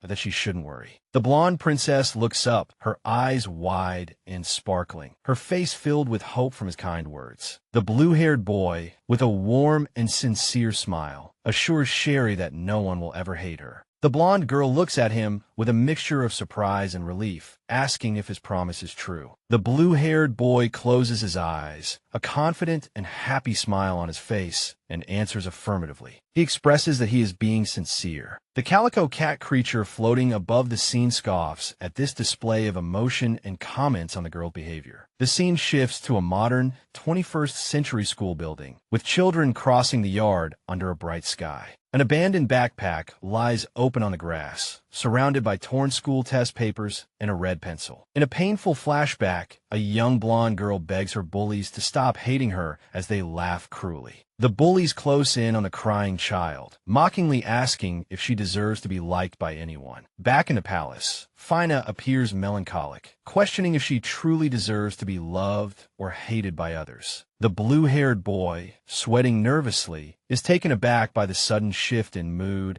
and Fina's heavy existential question. Sheree forces another happy smile, insisting she is fine and pleading once more for no one to hate her. Fina and the fat girl stare at the blonde princess, their faces filled with embarrassment and confusion. The fat girl scoffs at Sheree's attempt to act cute, claiming the princess can't even match a fraction of her own cuteness. The calico cat creature throws a nut at the fat girl's head, accusing her of excessive and annoying narcissism. Fina suddenly claims she understands everything, while the cat asks if she was also reincarnated into this world. Fina puts on a detective hat and cape, boldly declaring that this version of the princess is an alter ego. The blue-haired boy is speechless and sweating, trying to process Fina's theory about multiple personalities. Fina uses Sheree's recent behavior to support her claim that the kind personality is just another mask. Fina points out the vast differences between the three distinct versions of the princess they have seen today. The blue-haired boy begins to agree, while Sheree waves her hands erratically beside them, dazedly and repeatedly declaring her own existence. Fina curiously pinches Sheree's cheek, asking just how many alter egos she has and demanding they all come out. The blue-haired boy smiles awkwardly, thinking that in such a chaotic situation, he should go to the royal palace to find Uncle Klein. In the royal palace, a maid informs Prince George that he must memorize a stack of books by the end of the day. Prince George looks at the large pile of books Sibia has demanded he memorize, feeling completely overwhelmed. As George protests the heavy workload, a loud crash is suddenly heard. While the maid insists he study, a disheveled Sheree throws a tantrum in the background, demanding George learn insulting words to help her defeat her rivals. Sibia maintains a polite but firm smile, reminding the frustrated prince that these orders came from the consort. A loud explosion is suddenly heard as a magical blast erupts, catching the young prince off guard. George and Sibia stare at the smoke-filled room, wondering what caused such a violent magical outburst. Schnitzel and Sheree suddenly appear in a magic circle, causing Sibia to scream in fear for the ruined books. Sibia panics and yells that there's a fire, while George watches the chaos with a bewildered expression. Seeing the flames, George gleefully hopes all his books will be burned, at which point a strange magical light begins to flicker. Sheree peeks out, her blue eyes sparkling with a brilliant smile, clearly delighted by the chaotic scene unfolding. The blonde girl laughs happily, asking George not to be angry with her for the accidental destruction. Schnitzel nervously steps forward, trying to explain that Sheree was just startled by the sudden magical teleportation. Black silhouettes of the ill-tempered princes flash through Schnitzel's mind as he worries for his sister's safety. Sheree, still undeterred and cheerful, insists she loves fire and pleads with the prince to continue doting on her. George is instantly captivated by her charm, blushing as he thinks how adorable she is. Seeing George's intense and silent gaze, Schnitzel starts to sweat profusely, fearing the older prince has reached his limit. George suddenly points outside and calls loudly for the guards, his commanding voice echoing through the smoke-filled room. Schnitzel reacts with extreme terror, certain the prince's wrath is about to fall upon them both. To everyone's shock, George orders the fire to be made bigger, causing Schnitzel to cough up blood in disbelief. The guards respond immediately, rushing forward to add more wood to the fire, while Sibia watches the madness with growing horror. George and Sheree cheer together as the guards fan the flames, finding the dangerous blaze rather amusing. Schnitzel slumps in the background, lamenting his inability to fit in with his seemingly foolish family. Klein stands in the palace hall, holding a pink-haired woman, while another blonde lady bites her lace veil in a jealous rage, crying out for attention. The blonde woman demands to know how much longer they will embrace. Klein looks down with a calm and distant gaze, finally speaking to the woman nestled against his chest. The pink-haired woman looks up, puzzled, not understanding why the king is frowning at her, despite her beauty. Klein drops a bombshell, asking who the woman is, as he has no memory of her at all. Both women are speechless, their wide eyes reflecting their absolute terror at the king's sudden amnesia. The blonde woman bursts in a mocking laughter, ridiculing her rival for putting on an act in front of a stranger. The pink-haired woman stands alone, trembling in cold fury as the wind blows past her dejected figure. She growls in anger, while Klein watches her with genuine confusion and a hint of curiosity. The blonde woman wails dramatically, covering her eyes in an attempt to manipulate Klein's hazy memory. Klein remains unmoved by the blonde woman's performance, leading the pink-haired woman to suspect he is testing them. She thoughtfully strokes her chin, convinced Klein is feigning ignorance to see their genuine reactions. The blonde woman accusingly claims that the pink-haired consort attacked her on her very first day. Klein leans in to inspect the blonde woman's face, admitting that her bruises do look rather severe. The pink-haired woman shoves her rival aside, demanding the king look at her own, much more serious injuries. She reveals her bandaged head and swollen lip, insisting her face got the worst of it in their fight. Klein observes her injuries with a flat expression, agreeing that her condition is also quite concerning. The king contemplates the situation, while the pink-haired woman wonders if he will actually punish the blonde woman. Klein declares that the two women are finally even, causing both of them to spit blood in shock. The brown-haired king approaches the two women, asking if they are now finally willing to make peace. The pink-haired woman agrees for his sake, while the jealous blonde woman continues to bite her lace veil. Sibia rushes into the room with a horrified expression, reporting that Prince George's quarters are on fire. Klein reacts coolly, instructing the maid to just have someone put out the fire. The pink-haired woman is shocked by his cold response, thinking to herself what a jerk the king is. Sibia adds that Sheree and Schnitzel are still in the fire, causing the king to freeze in terror. An expression of absolute shock and fear appears on Klein's face as he realizes the children are in danger. The blonde woman begs the king to save Sheree, while the pink-haired woman scoffs at her shallow concern. Klein clenches his fists, his body trembling with tension, ready to take immediate action. The pink-haired woman in purple is surprised to see the king's genuine concern for the little princess. A loud whoosh is suddenly heard as flames burst from the windows of the Grand Palace building. Another whoosh is heard as the fire rapidly consumes the furniture, plunging the room into a dangerous inferno. The black-haired maid sweats in terror, realizing the fire is too intense to be a simple accident. The maid frantically urges Prince George and Princess Sheree to escape the burning room before they are trapped. To everyone's surprise, young Sheree cheers for the fire, while the prince smiles confidently behind her. The blue-haired boy grabs the little princess, warning her that the situation is far more dangerous than it seems. Panic spreads as the blue-haired boy realizes they are surrounded by flames designed to harm members of the royal family. With a loud crash and a crumbling sound, the ceiling collapses, nearly crushing the terrified maids. Two maids forcibly drag Prince George away as he struggles desperately, wanting to stay and protect Sheree. Prince George screams in fury, demanding to be let go so he can rescue his sister from the fire. As debris falls with a heavy crash, the blue-haired boy shoves the princess out of the danger zone. The blue-haired boy screams Sheree's name in terror as the building continues to collapse around them. As the rubble falls with a series of loud whooshes, the boy fears that Sheree sacrificed herself to save him. Hiding behind a pillar, the silver-haired queen and her masked accomplice watch the boy cry in despair. The masked man smugly tells the queen that he has successfully trapped the little princess in the inferno. The silver-haired woman announces her desire with a cold and vicious gaze. A sudden, affectionate call of baby startles the little princess, who looks up through the smoke. The brown-haired king emerges through the flames, anxiously asking if his beloved daughter is unharmed. The king's face is filled with extreme worry and determination as he searches for the child. Overjoyed, Sheree asks through her tears if her father has come to save her like a hero from a story. With a cry of love, the little princess leaps into the air to embrace her surprised father. The king is deeply moved as Sheree confirms her love for him with a brilliant, happy smile. The king rushes forward desperately, catching her just before the flames could reach his daughter. The masked man, observing from the shadows, abruptly realizes the king has personally intervened. The silver-haired queen listens in a panic as her accomplice asks how they should proceed now that the king is involved. The queen regains her composure, coldly betting that the intense flames will claim both the king and the child's lives. The masked man agrees, assuming the princess must have already been burned to a crisp. The silver-haired woman laughs wickedly, insisting the child must be reduced to ashes to ensure her death. With a sharp whoosh and a dash, the king escapes the room, protecting Sheree with a magical shield. With a sudden poof, the queen and her accomplice are left stunned by the king's successful rescue. The blonde and pink-haired women rush into the hallway, letting out horrified cries at the scale of the disaster. Seeing His Majesty successfully rescue the little princess, both women weep with joy. The blonde woman in pink throws a fit at the other woman, claiming the child as her own. The queen and her accomplice watch in confusion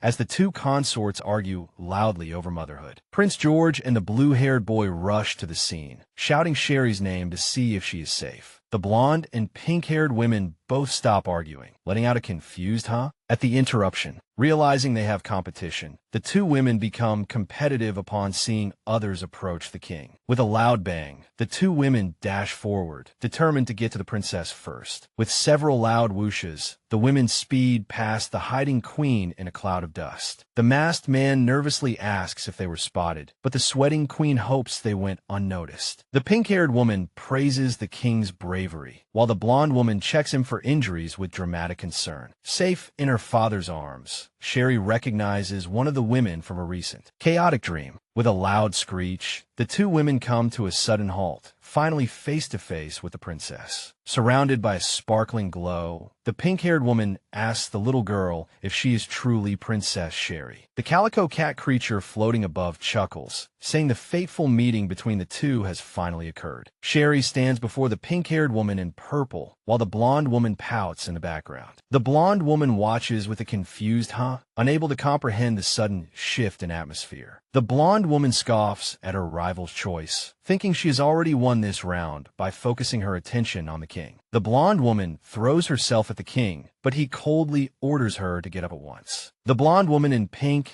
is sent flying with a loud scream, and the scene descends into chaos. With a sudden thud, the blonde woman falls, while the brown-haired king asks if his dear baby was hurt. Sheree is bewildered by the pink-haired woman's intense gaze, wondering if they have met before, while the woman notes their striking resemblance. The pink-haired woman trembles with excitement, while the king smugly concludes that he has chosen the perfect new consort for his daughter. The blonde woman in pink, feeling outmaneuvered, seethes with rage, cursing the other woman for managing to one-up her. The blonde woman, determined to reclaim her position, prepares to get up, vowing to ultimately win against her rival. The blonde woman in pink lets out a desperate cry, demanding everyone to stop as dramatic tears of anguish well up in her eyes. The blonde woman rushes forward, pulling Sheree into a possessive embrace and declaring her motherhood to prevent the girl from getting hurt. Sheree lets out a confused sound, suddenly squashed in the blonde woman's arms, struggling to understand the abrupt grab. The blonde woman's grip is suffocatingly tight, leaving the little princess breathless and desperately gasping that she can't breathe. The calico cat creature floating nearby pokes Sheree's squished cheek, playfully telling her to hang in there amidst this farce. Prince Schnitzel approaches with a worried expression, reaching out to the blonde woman as the tension in the room escalates. Prince Schnitzel politely asks the blonde lady to put Sheree down, but the woman returns a sharp and intimidating glare. A close-up on the blonde woman's face reveals her intense annoyance and calculation as she deals with the young prince. Noticing the king is watching, the blonde woman holds the dazed Sheree tightly while Prince Schnitzel hovers nearby. The blonde woman puts on a false display of sorrow, while Sheree looks exhausted by the theatrics. Prince Schnitzel, deeply suspicious, questions why the woman is now claiming to love Sheree when she hasn't visited in 3 years. The blue-haired prince stares at the blonde woman, skeptical of her sudden and overwhelming declaration of motherly love. The blonde woman insists that every mother loves her child. When questioned about the depth of her love, the blonde woman boldly claims she loves Sheree as much as her own life. The blonde woman smiles inwardly, hoping the king is moved by her performance and believing his favor towards her will increase. As the argument over the little princess's future heats up, a hand suddenly reaches out to grab. Prince Schnitzel pulls Sheree away, confronting the woman about her long absence and doubting the sincerity of her sudden affection. The blonde woman's hand shoots out to grab the prince's arm firmly, stopping him from taking the girl. The blonde woman coldly tells Prince Schnitzel that he has no right to interfere in her daughter's affairs. Prince Schnitzel stands his ground, refusing to let Sheree return to a woman he deems untrustworthy and neglectful. Caught in the middle of the tug-of-war, the little princess lets out a pained cry as they pull at her. A panicked Prince Schnitzel wonders if he hurt her, while the blonde woman demands he let go of the child at once. The blonde woman succeeds in snatching Sheree back, holding her tightly and scolding the prince for not letting go of her baby sooner. The calico cat creature dabs its eyes with a cloth, crying over the fright its poor little host received. The brown-haired king stands in the shadows, his eyes obscured, watching the chaotic scene unfold in mysterious and inscrutable silence. With a loud thwack, the pink-haired woman defiantly kicks the blonde woman away. Sheree goes flying with an ah. The pink-haired woman in purple deftly catches the falling princess, holding her steady with a serious gaze. The pink-haired woman smiles warmly, surprising Sheree by announcing that she will take over and be the girl's mother from now on. After setting the princess down, the woman warns her that being her daughter won't be easy, while Sheree looks up in surprise, completely stunned by the sudden turn of events. The little princess can only repeat a series of confused sounds in response. The pink-haired woman looks down, sweating slightly, and asks if the silly girl can say anything other than confused noises. The woman gives Sheree sage advice, telling her to be brave and fight back whenever someone tries to bully her. Sheree's eyes sparkle with hope as the pink-haired woman promises to have her back, ensuring no one will dare look down on her. The little princess looks up with wide eyes and asks if such a wonderful arrangement is really okay. The pink-haired woman is caught off guard by the question, nervously wondering if she said something wrong to the child. Sheree, worried about the consequences, asks what will happen if her retaliation offends someone and leads to more trouble. The pink-haired woman laughs heartily, pinching Sheree's cheek and assuring her there is absolutely nothing to worry about. The pink-haired woman strikes a dramatic pose and tearfully calls out to the king, beginning her own theatrical performance with a loud wah.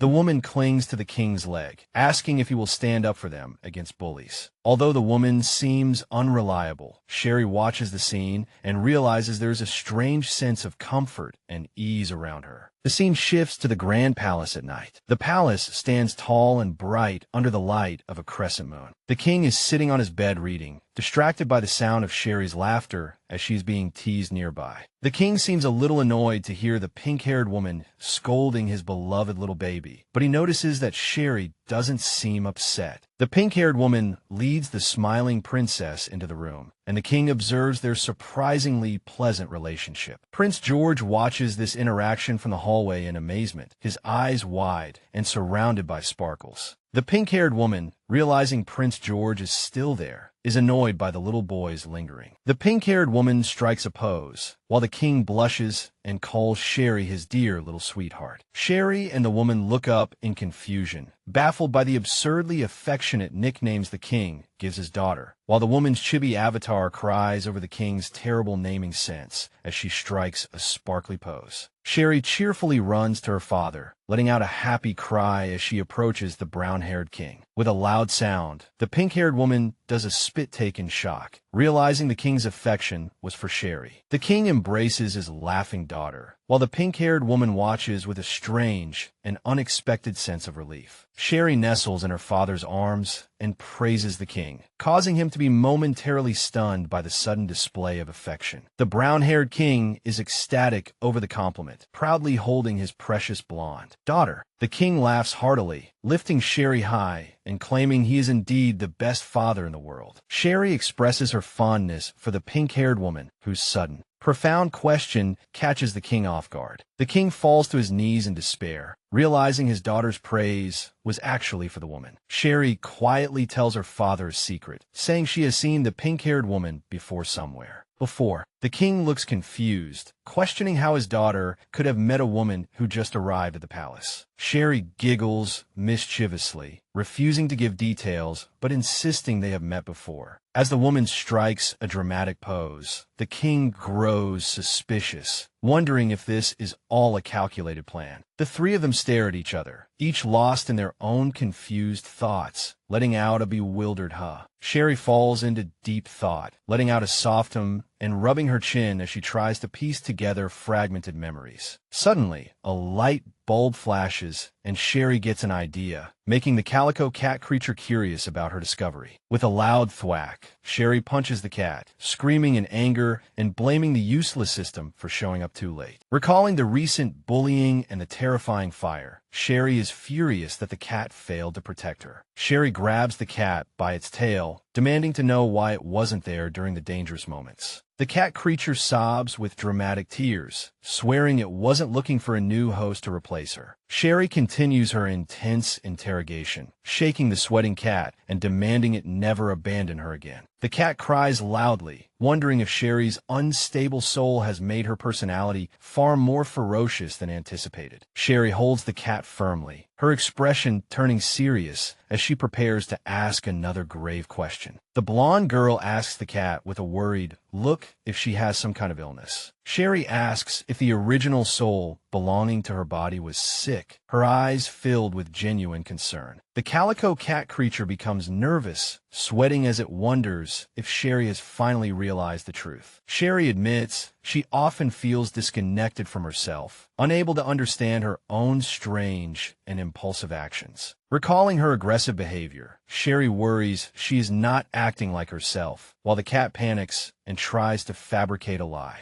The cat scolds Sheree, telling her to focus on earning gold coins and winning the king's favor, while the cat sighs in relief as an overwhelmed Sheree feels a wave of dizziness thinking about the trouble she has caused. The cat creature strikes a confident pose, basking in the joy of having successfully duped its host. Sheree watches the cat wave goodbye, leaving her alone to deal with her complicated emotions. Pondering her mission, Sheree wonders how she is supposed to gain more favor from a father who already adores her. The king notices Sheree talking to herself and comments on her habit, while the pink-haired woman stands by. Looking at her new mother figure, Sheree admits that the pink-haired consort is indeed beautiful. The king and his consort smile together, surrounded by a romantic aura, looking like a perfect match. Sheree smiles wickedly, deciding they are a match made in heaven, and pretends to be sleepy to give the couple some private time. Sheree dramatically and loudly announces she is falling asleep, closing her eyes to facilitate the romantic mood. Two identical scenes show Sheree rolling towards the edge of the bed, while the king and the consort watch her in shock. With a loud oof, the king catches the rolling Sheree. Much to her extreme frustration, Sheree screams in annoyance, demanding to be let go, furious that the king ruined her matchmaking plan. The king cries with dramatic concern, calling her sweetie pie and worrying that she was sleeping in the wrong place. The king looks deeply concerned, questioning why his beloved little baby was trying to sleep under the bed. The woman offers a bedtime story while thinking to herself that even a scummy-looking man has a gentle side. Sheree sighs in frustration, angry that her father is ignoring the beautiful lady to focus on her. Considering extreme measures, Sheree imagines knocking herself unconscious,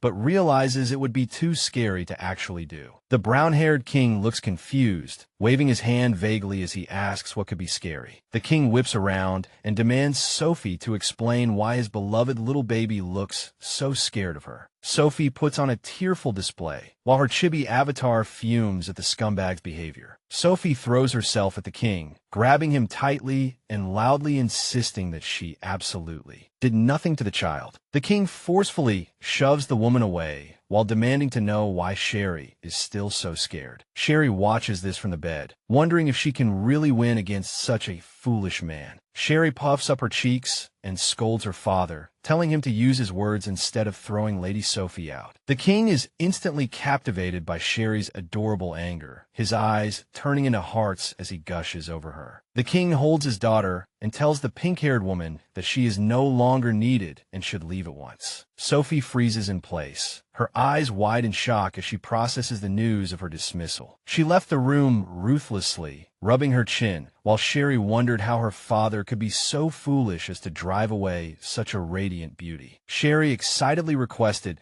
that her father let Lady Sophie sleep in the bed with them tonight. A blush crept onto the king's face as gold coins rained down on the system cat. Before everyone fell asleep, once they were settled, Sophie watched the sleeping blonde princess with a warm and sincere smile of contentment. Waking in the darkness, Sophie and the king exchanged a look as she worried about her bedchamber duties. Outside the door, the blonde woman listened with bated breath, growing increasingly frustrated by the sudden silence that had fallen over the king's bedroom. Imagining the king and Sophie together, the blonde woman's jealousy erupted into a silent and fierce, teeth-grinding rage. The blonde woman clenched her fists, furious at the fact that Sophie had been invited in on her very first day. In a fit of fury, the blonde woman screamed in anger, hurling a vase across the room. With a loud crash, the vase shattered against the floor, scattering water and white flowers everywhere as the sound echoed through the room. Back in the bedroom, Sophie lay sleeplessly in bed, desperately trying to figure out a way to make the king leave. In her sleep, Sheree, lying beside the pink-haired woman, let out a soft murmur, calling for her mother. Sophie was touched by the child attachment, but remained annoyed at the king's tactless refusal to leave. The king sighed heavily, wondering if he would have to physically throw the woman out himself tonight. Under the covers, the king's outstretched hand was suddenly and quickly grabbed by his daughter's. With a sharp slap, the sleeping Sheree flung her father's hand away, disgusted by his stinky presence. An awkward silence fell over the room as a lone crow flew by, leaving the two adults stunned and embarrassed. A sudden loud crash startled everyone, causing the king and Sophie to stare at the door in alarm. Sophie, showing a worried expression, quickly proposed going out to investigate the strange and loud sound from just now. The king rubbed his cheeks, putting on an exaggerated show and claiming he was also quite frightened by the sound. Sophie reacted in disbelief, sputtering in shock, before her chibi avatar appeared, vowing through tears to protect the cowardly king. The king, unconcerned, told her to go see if it was a ghost, leaving an annoyed Sophie to deal with the situation. Sophie's smile grew stiff as she reached her breaking point, clearly fed up with the king's absurd and cowardly behavior. Despite the loud conversation and chaos, Sheree remained fast asleep, her small hand resting peacefully on the bed. The king finally sighed and sat up, deciding he would go check himself after all, and told Sophie to stay and look after the child. The king prepared to leave the safety of the bedroom. Sophie waved him off with a false smile, loudly urging the king to hurry back because she was frightened. The moment he turned his back, Sophie's expression fell as she thought it would be best if he never returned. Sophie adjusted her purple nightgown, feeling a wave of relief at finally being alone with the child. Stepping into the hallway, the king let out a soft "oh" as he closed the bedroom door. With a sharp click of the lock, Sophie quickly bolted the door from the inside, determined to keep the old man out. The king stood in the hallway, fuming at being called an old man by that audacious consort. The king walked with a steady pace through the quiet palace, his mind clearly on more significant matters. Standing before a set of grand red curtains, the king stopped, staring with a serious expression into the shadows of the hallway. The king commanded someone to come out, as he had something important to ask. A winged bull creature appeared, and the king revealed his secret. He was not actually from this world. He explained that while crossing worlds was common for handsome young heroes, his own story was very different. Recalling his past life, the king remembered being a 45-year-old man, watching TV and struggling to survive as a laborer. The shrill sound of an old cell phone brought back the memory of that fateful hospital call. With a heavy thud, he dropped the trash bag, crushed by the news of his daughter's sudden accident. The king recalled desperately running to find his daughter, Lily, only to meet with a tragic accident himself. Car headlights flashed, accompanied by a loud horn, followed by a bloody crash that ended his life on Earth forever. Reborn as a baby, he encountered a winged bull system that confirmed he had successfully crossed over to another world. The bull system introduced itself as his personal guide, ready to assign its host a new mission. The baby was horrified to learn his mission was to give birth to a princess and become a doting father. With a series of J&Y sounds, the baby flailed his limbs, protesting that he was still a man. Back in the present, the brown-haired king sighed softly, reflecting on his past. The winged bull system hovered nervously, wondering why its host had summoned it only to remain silent. The king looked away with a troubled expression, thinking to himself that his system had always been unreliable. He recalled his childhood in a brick house, his mother cheering for him as he took his first steps. Labeled as 1 year old, the grumpy baby, with a blue pacifier in his mouth, stared at his clapping mother. The bull's system hovered nearby, pestering the 1-year-old to hurry up and give birth to a royal princess. The baby threw a tantrum, flailing his limbs, leaving his mother confused by her child's sudden and intense rage. He remembered being the 7th son of a poor couple, as a lone crow flew by, sniffling. The winged bull system continued to pressure the little boy, who grew increasingly resentful of the impossible mission. The king let out a loud wagga, admitting he had never truly expected fate to lead him here. He recalled the brutal cost of the crown. At age 15, the boy stood in the blood of his fallen family, crying for them, while the ruthless man who had killed them looked away indifferently. 3 years later, the scarred 18-year-old youth confronted the man who had destroyed his entire life and family. With a fierce ha, the young man began his 3-year-long path of revenge against the country's former king. Standing in a blood-stained hallway, the brown-haired man executed his enemy, ending the long reign of the Mad King. After becoming king, that unreliable system still pestered him daily about producing a princess. The system chased the king with a megaphone, constantly yelling at him to have a princess. Even during breakfast, the bull system's loud demands ruined his meal, leaving him feeling utterly broken. The bull system refused to give him any peace, even following him on his morning run through the gardens. With a loud bang, the system slammed down on his book, demanding he focus on his royal mission. Feeling exhausted, the king returned to his bedchambers, lamenting how tired he was of being nagged. The bull system popped out from under the covers, insisting there was absolutely no time for sleep until he succeeded. Surrounded by 4 beautiful women, the king looked bored, realizing how his harem had grown so effortlessly. Despite having 7 sons, the king remained exhausted by his heavy workload and the system's endless complaints. The bull system blamed the king for skipping the romantic scenes, attributing the birth of only sons to his lack of affection. The king leaned back in his chair, admitting to the bull that he just wasn't interested in those consorts. The winged bull's system hovered by his face, frustrated by the king's complete lack of interest. A close-up showed the system's shocked eyes as it suspected the king might secretly prefer the company of men. The king silenced the bull with his hand, thinking to himself that Sheree's arrival was the only thing that had stopped it. The king, still lost in thought, brushed a hand over his shirt and continued his internal narrative. The bull system wiped its face, complaining about being called out only to be ignored by its host. The king dismissed the system, watching it leave while he remained burdened by the weight of a secret. Recalling Sheree's bright, happy smile, the king admitted he had no regrets about having this precious daughter. A close-up on the king's eyes showed his longing as he wondered about the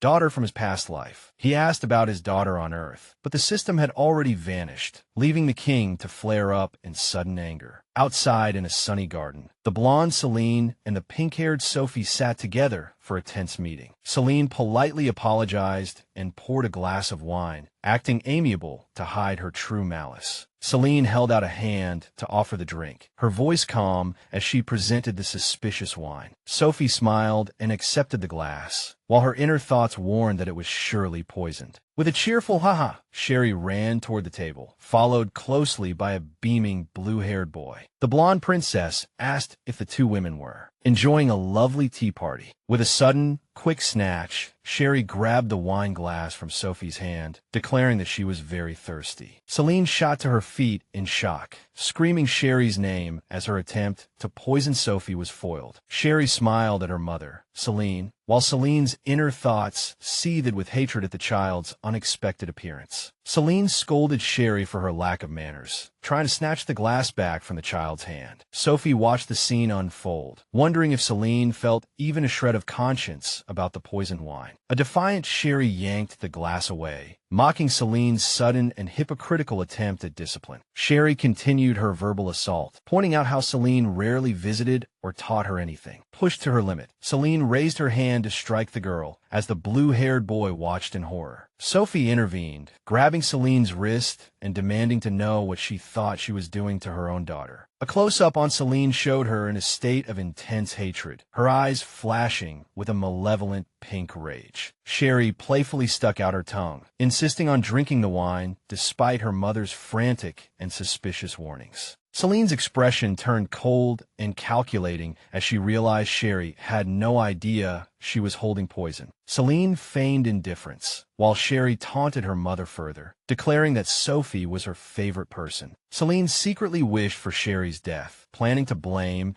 the poisoning on Sophie to secure her own royal future. Sophie gently took the glass from Sheree's hand, explaining that little children shouldn't drink wine. To emphasize her point, Sophie gave Sheree a light poke on the forehead, which startled the little girl. Sheree let out a soft oof, rubbing her forehead as tears suddenly welled up in her big blue eyes. Pouting and annoyed, Sheree agreed not to drink the wine, but demanded to know why Sophie had poked her on the forehead. A flash of realization crossed Sheree's face as she began to process the reality of the suspicious situation. With another sudden, quick snatch, Sheree took the glass back from Sophie, catching the pink-haired woman off guard. Sheree turned and offered the wine to Celine, her unexpected and polite gesture shocking the blonde woman. Sheree insisted that since she couldn't drink it, her mother should be the one to enjoy the beverage. With a poof, a cat-like system appeared in a puff of smoke, startling the young princess. The cat system scolded Sheree for playing with the poison wine, questioning if she truly understood the danger she was in. Sheree dismissed the cat's concerns, confidently stating that she had figured out long ago that the wine was surely poisoned. The cat was shocked to hear she knew the truth, and Sheree admitted she was only doing it to provoke Celine. The cat's system froze like a stone in shock, stunned that its young host had suddenly become so cunning. Sheree looked away thoughtfully, wondering if Celine's attempt to stop her meant she still cared for her daughter, even just a little. Celine was paralyzed, sweat running down her cheeks as she faced the deadly pressure of drinking her own poison. Sheree smiled brightly, urging her mother to drink up, though her inner thoughts still expressed doubt about Celine's true feelings. Celine stared at the wine in horror as Sheree innocently asked why she was hesitating so much. Sheree spread her arms in anticipation, but Celine remained frozen in the tense and silent garden standoff. Under the child's persistent and very dangerous gaze, Celine struggled to maintain her composure, her eyelid twitching. Celine lost her patience, and with a loud slap, she swatted the glass away, knocking it from Sheree's small, outstretched hand. With a sharp, shattering sound, the glass hit the ground and broke, spilling the dark red liquid everywhere. The blue-haired boy, terrified by the sudden violence and the sound of breaking glass, let out a frightened cry. Klein, standing nearby, stopped the boy, calmly telling him not to worry and to just watch. The blue-haired boy looked up at Klein in confusion, wondering why the man was acting so distant and strange today. Klein watched the events unfold from a distance, telling the young prince to have faith in the little blonde girl. The boy thought with a worried expression that Uncle Klein felt very different from usual today. Klein, his gaze serious, reiterated that the boy should try to trust her. The winged bull system appeared, striking a large golden gong to announce a new, mandatory temporary system mission. Back in the room, Klein was startled by the system's sudden arrival and demanded to know what the creature was doing. With a series of clanging sounds, the system warned Klein that he was forbidden from helping anyone for 1 month. Klein dismissed the threat, claiming he couldn't be bothered to help anyone other than his daughter, Lily, anyway. Klein suddenly had a realization, his eyes widening as he processed a specific detail in the system's noisy message. Klein grabbed the bull system, demanding to know what it meant when it mentioned other hosts in this world. The system became flustered and tearful, admitting it didn't fully understand the nature of this new mission. The bull system warned that the mission must be completed to save his daughter from the 21st century. Back in the garden, Sophie confronted Celine, calling her a bizarre and violent madwoman. Celine yelled at Sophie to stay out of it, claiming the conflict was strictly between her and her daughter. Celine pointed at Sheree and screamed, calling her a cold-blooded monster for trying to poison her own mother. as Sheree countered her mother's cruelty with newfound magical powers. Her eyes glowed blue. With a sudden whoosh of levitation, Sheree rose into the air, surrounded by a glowing aura, as Celine watched in shock. Sheree berated her mother for attempting to poison Sophie and for standing by when she herself almost drank it. Sheree looked down at the trembling woman, demanding to know why Celine would treat her own flesh and blood this way. With a quick whoosh, Sheree's magical pressure intensified, forcing Celine to shrink back in the chilling atmosphere of the garden. Celine lost her balance and fell backward, completely overwhelmed by the little girl's terrifying and unexpected display of power. Celine scrambled to crawl away in terror as Sheree declared that her mother's life must not be very precious anymore. The cat system hovering nearby grew nervous, noting that the terrifying version of its host had finally returned. With a loud poof, the cat system brandished a hammer, threatening to intervene if the time was right. Sophie watched the intense confrontation from a distance, noting to herself that Sheree looked and acted strangely different today. Despite the girl's odd behavior, Sophie resolved to love her daughter unconditionally, even as Sheree's expression turned cold once more. Sheree's feet touched down softly as she descended, the magical aura lingering around her small, determined frame. With a fierce and commanding gaze, Sheree ordered Celine to speak up and answer for her many past crimes. Celine cowered on the grass, not daring to meet the little girl's eyes as the confrontation intensified. Celine's hand clutched at the grass, thinking she would rather kill Sheree than endure this humiliation. Sheree lost her patience, threatening to beat Celine up if she continued to be silent and defiant. Floating up again, Sheree declared she was just teaching a bad person a much-needed lesson in respect and honesty. Sheree asked what was wrong with her methods, her blue eyes flashing with a dangerous and very cold light. A shocked Celine repeated the words, "bad person," with shock and growing resentment. Celine turned her fury on Sophie, screaming insults and blaming the pink-haired woman for Sheree's sudden change in personality. Sophie, still confused, demanded to know why Celine was attacking her when she had done nothing but try to help. Celine pointed at Sheree, calling her a little beast for daring to blame her own mother. Celine yelled at Sophie, demanding to know if she was the one who taught the child such disrespectful behavior. In the distance, the king and the blue-haired boy arrived, just in time to hear Celine call Sheree a little bitch. The blue-haired boy looked back at the king, feeling the heavy and dangerous aura emanating from the silent monarch. The king stood perfectly still, his eyes shrouded in shadow, revealing a terrifying intensity that alarmed the young prince beside him. The boy wondered why the king didn't rush to help Sheree if he was so obviously furious. Sophie confronted Celine, her voice low and dangerous as she asked what Celine had just called her own daughter. Celine responded with a mocking laugh, her expression turning smug as she prepared to double down on her cruelty. The blonde woman stood defiantly, malice glinting in her eyes as she continued her verbal assault on them both. Sophie reminded her that Sheree was her daughter, but Celine insisted that being the birth mother gave her the right. Celine declared she could scold or beat Sheree as she pleased, and told Sophie to mind her own business. Sophie's eyelid twitched as she clenched her fists, struggling to contain her absolute rage at Celine's cold words. Celine boasted that she could call Sheree the most useless piece of trash in the world, and no one could stop her. With a soft fizzle, Sheree's magical aura vanished, her heart breaking at hearing her mother call her trash. With a heavy thud, Sheree collapsed to the ground, all her strength gone, and began to cry her eyes out. Sheree looked up, questioning if this cruel woman was really supposed to be her loving mother. Sophie rushed to Sheree's side, while the cat system lamented that its young host's heart had been completely shattered. Sophie pulled the sobbing girl into a protective embrace, anxiously asking if Sheree was all right after the verbal abuse. With a sudden whoosh, a giant hand of energy slapped Celine across the face with explosive magical force. Celine was sent tumbling across the grass by the immense force of the blow, letting out an ack. As Sophie comforted the child, the system commented that the loud slap was actually very useful and well-deserved. Clutching her reddened cheek, a dazed Celine looked around, demanding to know who dared to hit her. Celine screamed in rage, demanding to know who would dare strike a king's consort within the royal palace grounds. Celine's rage instantly turned to fear when she looked up and saw the king standing right in front of her. The king looked down at the blonde woman, his silent presence more terrifying than any words he could have spoken. A trembling Celine gasped out, "Your Majesty," as the reality of her dire situation finally began to sink in. Celine stared at the king in disbelief, realizing that the one who had just personally punished her was none other than him. Celine was in complete shock, finding it simply unbelievable that she had actually been hit by the king. Slumped on the grass, Celine argued that His Majesty had never laid a hand on a consort before. As Celine recoiled from the effects of the unexpected blow, residual energy crackled in the air. Celine looked up from the ground at Sophie, who was protectively holding the sleeping Sheree. The cat system appeared above Sophie, praising her cleverness for turning the situation around so effectively. With a gentle pat on the young girl, a soft blue light appeared on Sheree's forehead as her system offered its assistance for free. The cunning creature revealed its true motive, laughing as it planned to take all of Sheree's future gold coins. Celine desperately grabbed Klein, pleading with him to execute the person who dared to strike her within the palace. Watching the pathetic performance, Sophie realized Celine was no longer an opponent worthy of her attention or effort. Klein's eyes were shrouded in cold fury as he grimly repeated the woman's demand to catch the culprit. Celine's confidence wavered as Klein echoed her demand to have the attacker executed. Klein grabbed her wrist, asking the trembling woman if she really thought she was worthy of such a harsh sentence. With a sudden shudder, Celine looked into the king's cold and unforgiving eyes with growing fear. With a violent throw and a heavy thud, Klein flung Celine away, ordering her to leave. A series of shudders followed as Celine trembled under the pressure of the king's absolute fury. Klein pointed at her and loudly issued a final warning for the woman to never show her face again. The blue-haired prince stood frozen in the garden, watching the aftermath of the king's rare and terrifying outburst. The prince recalled Klein's usually playful personality, a stark contrast to the deadly seriousness he had just witnessed. The boy marveled at the transformation, noting it was the first time he had ever seen the king like this. Sophie looked toward the king, her eyes wide with utter shock and a dawning realization. Sophie wondered if his anger stemmed from his love for Sheree, and she felt a strange new emotion rising within her. Under the king's intense presence, Sophie's heart began to race, and a warm blush spread across her face. Sophie, holding the blonde girl, stood in the tranquil garden as the intense conflict finally subsided. A gentle breeze blew through the garden, rustling the leaves as the morning light filtered through the trees. Against a backdrop of intense blue energy, a desperate no suddenly rang out as Celine refused to accept reality. Celine screamed in agony, her world crumbling as the king completely turned his back on her. Celine wailed at the king from the ground, demanding to know how he could treat her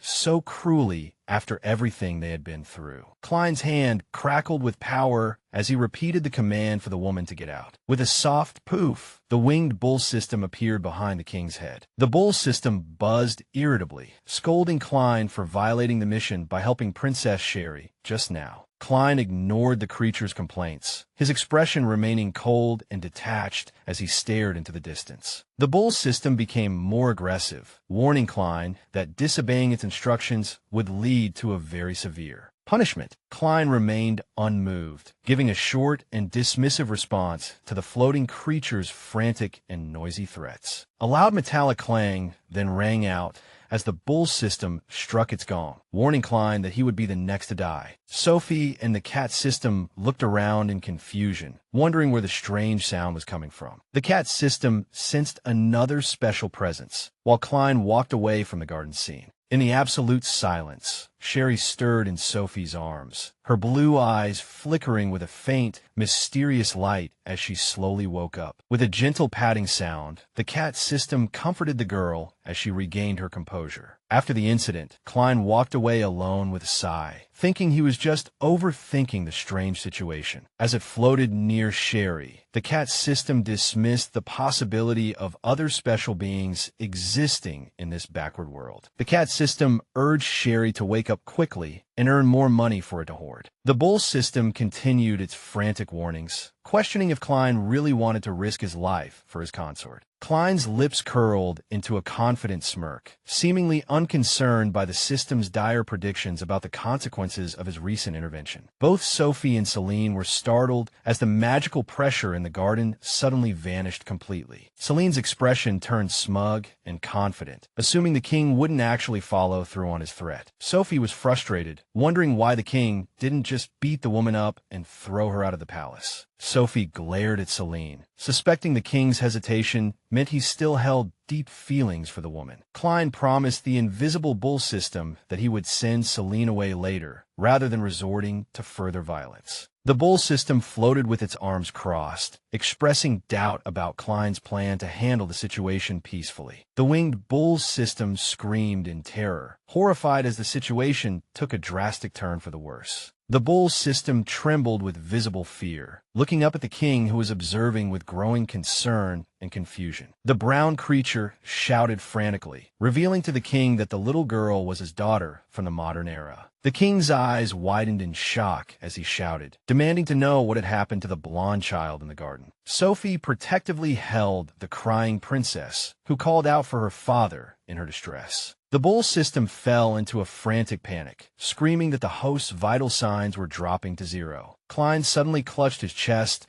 and vomited blood, his face contorting in pain as he collapsed from exhaustion. Sophie and the children screamed in terror, while Celine also cried out upon seeing His Majesty suddenly collapse. With a heavy thud, the king fell to the ground, still wondering how his precious daughter could be in such danger. The bull's system hovered above its unconscious host, calling out to him desperately as he lay on the grass. Sheree, her face streaked with tears, let out a heartbroken scream and reached for her fallen father. The princess rushed toward the king, sobbing loudly, as the bull system watched her approach with a confused expression. The cat system watched, completely bewildered, asking what on earth had happened to cause this chaos. The cat system and the girl stood by the unconscious monarch, wondering why he had suddenly fainted without any warning. The cat system touched the king's face, noticing he was severely injured and wondering how he could have been hurt so badly. Sheree pleaded for her father to wake up, her small hands trembling as she clutched his rigid body. The princess looked back at the cat system and cried out again, asking what had happened to him. With a series of thuds and smacks, the cat system began beating the king to try and wake him up. An enraged Sheree yelled at the cat system to stop, telling it that since it had no answers, it wasn't allowed to step on her father's handsome face. With a heavy thud, Sheree's furious blow sent the cat system flying into the air. The winged bull system watched the sudden violence from the side, letting out a dazed and confused "huh?" The bull system, distracted by the noise, worried that its own existence would be destroyed if its host didn't survive. Sophie knelt beside the princess, telling Sheree not to cry while trying to maintain her own composure. Sophie promised to find a doctor immediately to examine the king's body and find out why he had collapsed. Sheree looked at the pink-haired woman with teary eyes, calling Sophie's name in a trembling voice. Sophie gave a warm, reassuring smile, telling the girl to trust her and that her father would be all right. As Sophie comforted her, Sheree thought to herself how much she wished this kind woman was her real mother. The cat system was shocked to find that the maternal love value had increased by 200 points due to the princess's emotions. Despite the lack of gold coins, the cat system decided to be happy simply because its host had found some joy. The cat system waved goodbye, planning to find a fellow system to figure out what was wrong with the king. Celine watched the group from a distance, panicking and wondering if the king's collapse was her fault. The blonde woman insisted she was innocent, claiming she had never touched the king, even when he had been hitting her. Celine decided she had to act first to protect herself, worried she would be blamed for the king's sudden condition. Celine's expression turned venomous as she decided to tell a lie first to save herself. Celine called out loudly for the guards, falsely accusing Sophie of using Sheree to poison the king and cause his collapse. Sophie and Sheree froze in shock,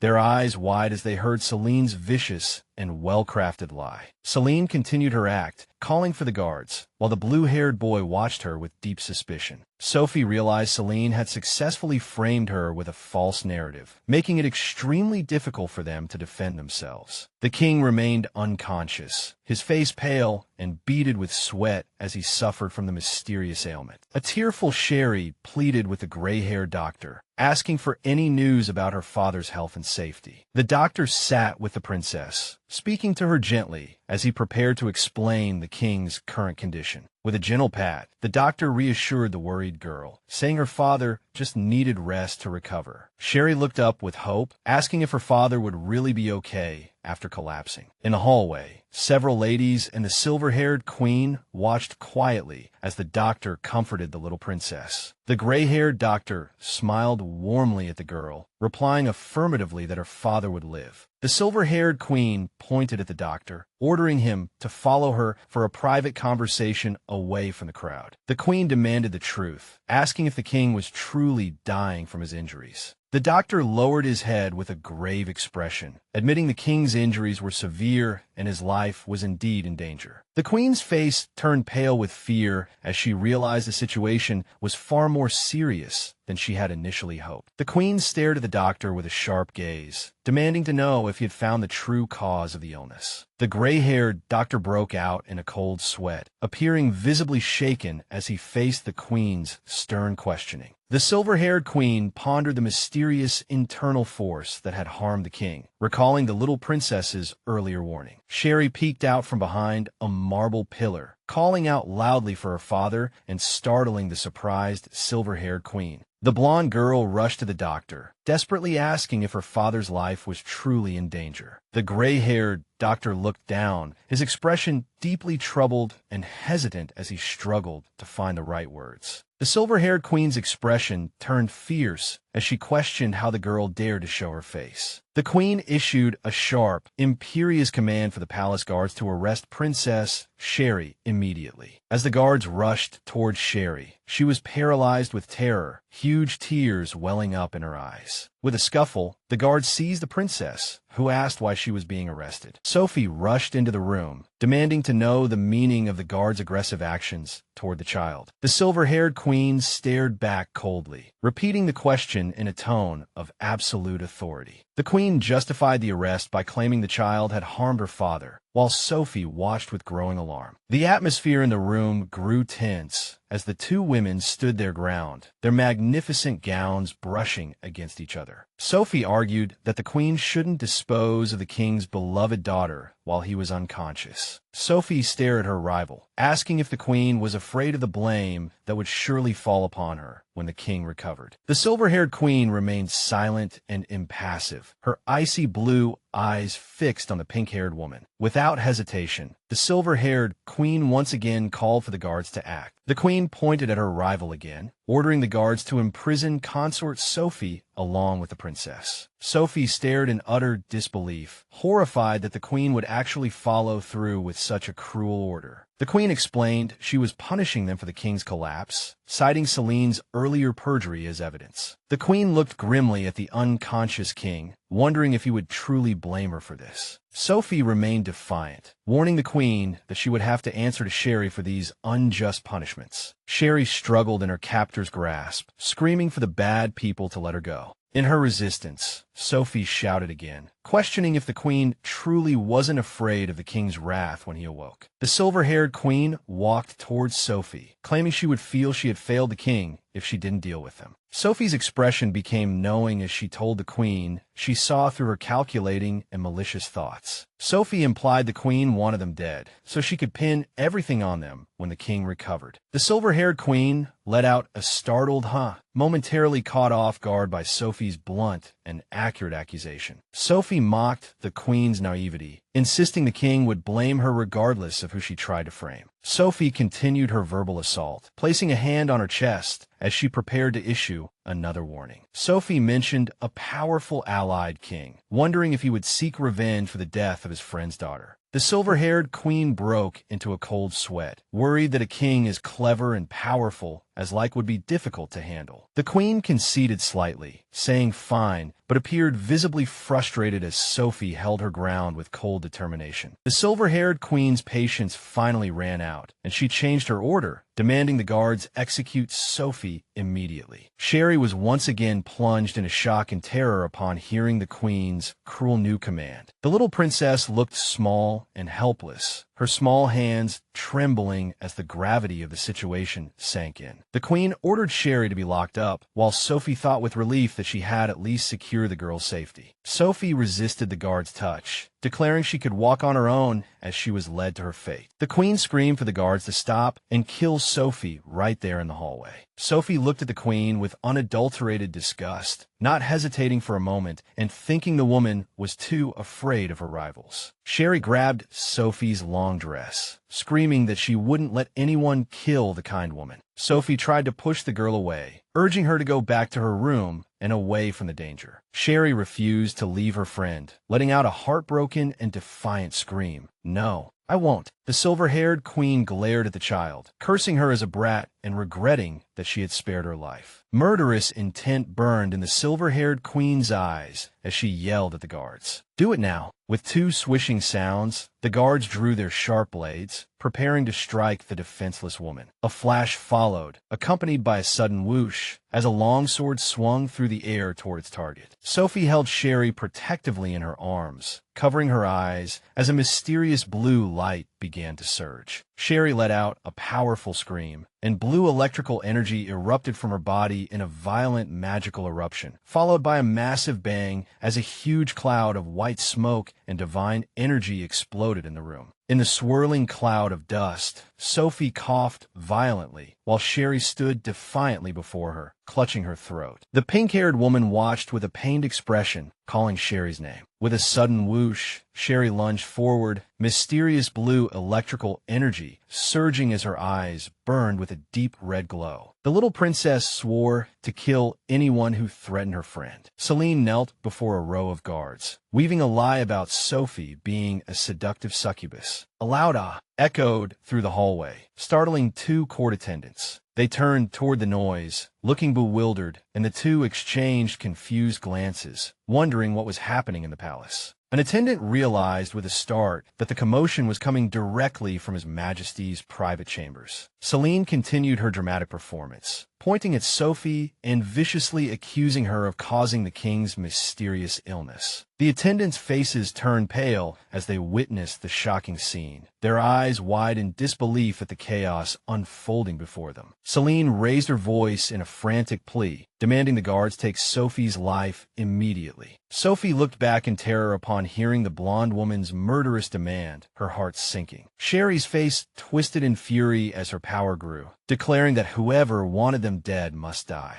The doors flew open and attendants rushed in, finding Celine standing amidst a group of dark figures. Celine and the attendants stared wide-eyed, horrified by the overwhelming display of magical power before them. The blonde woman's magnificent pink gown was revealed in the light as she trembled in the escalating tension. Through the magical aura, an attendant asked in a hushed, fearful voice what the little princess was doing. The doors flew open and attendants rushed in, finding Celine standing amidst a group of dark figures. Celine and the attendants stared wide-eyed, horrified by the overwhelming display of magical power before them. The blonde woman's magnificent pink gown was revealed in the light as she trembled in the escalating tension. Beads of sweat rolled down Celine's face as she watched Sheree with pure, unadulterated terror. Seeing the girl's violent outburst, Celine decided that to save herself, she had to kill this demon princess as soon as possible. The silver-haired queen arrived, dressed in a magnificent blue gown, and demanded an explanation for the princess's strange and dangerous behavior. Celine rushed to the queen's side, feigning concern and asking why Her Majesty looked injured. The queen shouted with intense fury that her injuries were caused by the blonde girl's sudden attack. Celine feigned a gasp of disbelief, questioning how the little princess could be capable of such violence. Celine clutched the queen's dress, tearfully suggesting Sheree must have been maliciously influenced by Sophie. The silver-haired queen let out a sharp humph, coldly telling the blonde woman to stop her obvious performance. A guard clenched his fist, declaring that Sheree was the one who truly deserved to die. With several thuds, the guards fell to their knees, begging the queen to execute the little princess. Celine changed her tune, frantically claiming Sheree was an innocent child deceived by the witch Sophie. The attendants persisted, bowing deeply and demanding the execution of the consort and the princess. The queen remained hesitant, worried about incurring King Like's wrath if she decided to kill his friend's daughter. Sophie stared in shock at the hands reaching for her as the reality of her execution began to sink in. Sheree floated in the air, lightning crackling around her, as she questioned if they dared to touch her friend. The blonde girl lunged forward with a determined scream, promising to kill her enemies first. Electricity coursed through the frills of Sheree's dress as her magical outburst reached its peak. A violent wave of energy pushed back the queen and the guards, while Celine watched in stunned silence. The princess blinked, the red glow fading from her eyes as she looked in confusion at the newcomer. A silver-haired man with deep purple eyes watched the scene with a calm, knowing smile. Sheree stared back with wide eyes, captivated by the powerful aura emanating from the mysterious man. Sophie recognized the man standing before them as king like himself, her eyes widening in surprise. King Like spoke to Sophie with a smirk, mentioning her reputation as a consort skilled in combat. Sophie, caught off guard by the king's casual remark, wore a comically awkward expression. The blue-haired boy urged his father to stop talking nonsense and save Sheree before her condition worsened. With a series of crackles, Sheree's lightning flared up again as she threatened to kill everyone in sight. King Like observed the girl's ferocity, noting she was much more violent than her father used to be. With a soft hum, the king extended a finger to touch the crackling energy. More crackles followed as blue currents leaped at the man's fingertip but failed to harm him. Sheree screamed in frustration, demanding to know who this man was while promising he would die. The silver-haired king playfully teased the girl, making a threat. The blue-haired boy, frustrated with his father's antics, yelled at him to take the situation seriously. King Like let out a cheerful, all right, watching with a smirk of pure amusement. King Like apologized for his behavior, admitting Sheree was too cute and he couldn't resist teasing her. The queen and her two attendants stared wide-eyed in stunned silence, completely bewildered by the king's casual attitude. A sweating attendant watched, pleading with King Like to help them execute the princess. King Like glanced back with an inquisitive look, repeating the request to get rid of the girl. With several thuds, the attendants fell to their knees, begging the king to assist with the execution. The queen stared intently, while Sophie watched the silver-haired man, wondering if he would actually agree to the attendant's request. The blue-haired boy clenched his fists in frustration, questioning why everyone was so determined to execute the little princess. Sheree, crackling with electricity, screamed at the stinky old man to let her go so she could fight. Sophie made a desperate plea to King Like, begging him to spare the innocent little princess from harm. King Like turned his head, his expression chillingly cold, and asked that if the child was innocent, then who should be considered guilty. Sophie was speechless, her eyes wide with shock as her mind raced, wondering if an execution was truly mandatory. A close-up on the pink-haired woman's eyes showed a tormented expression as she prepared to make a choice. With a resolute cry, Sophie declared herself the guilty one, offering her own life to save the child. As Sheree's magical outburst intensified, a loud humming filled the room, and the little girl screamed in rage. Tears streamed down Sophie's face as she silently apologized to her sister, saying she was going to die before she could find her. King Like stood in the hallway, quietly observing the crying woman in the magnificent orange-peach gown. King Like watched with a knowing smile, thinking to himself that the other king had found such a good consort. Celine shouted with malicious intent,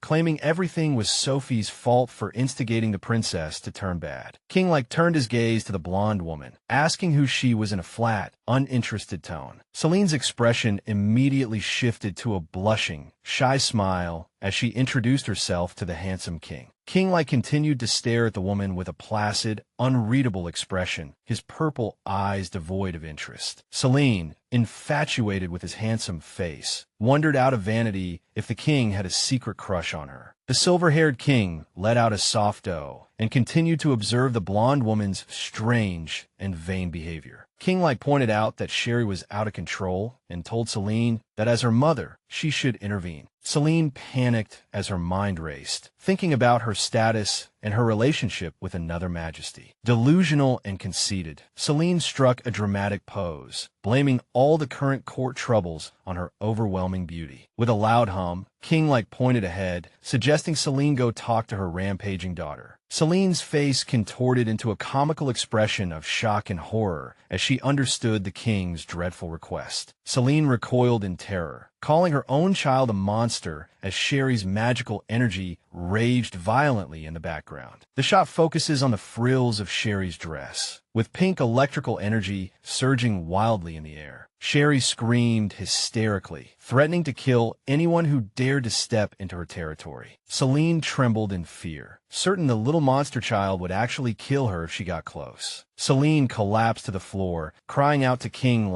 and desperately begging him to save her from facing the princess's deadly electricity. King looked down at the sobbing woman with a hint of disgust, asking what she was talking about. The king mockingly questioned the woman's fear, asking if simply talking to her own daughter would really kill her. Celine continued to wail and cry hysterically, pleading for His Majesty to spare her. King remained firm, telling the blonde woman that she was the mother and it was up to her to act. The blue-haired boy, annoyed by the delay, pleaded with his father to stop playing around and save Sheree first. Celine seized the opportunity to save herself, pointing at Sophie and saying she was the real culprit. Celine screamed that Sophie should be the one to go in, even if it meant the woman would die. King looked at Sophie, asking if she was truly willing to go in on everyone's behalf to calm the rampaging little princess. Sophie watched with great apprehension, wondering if the girl could truly be calmed or if she herself would be injured. King,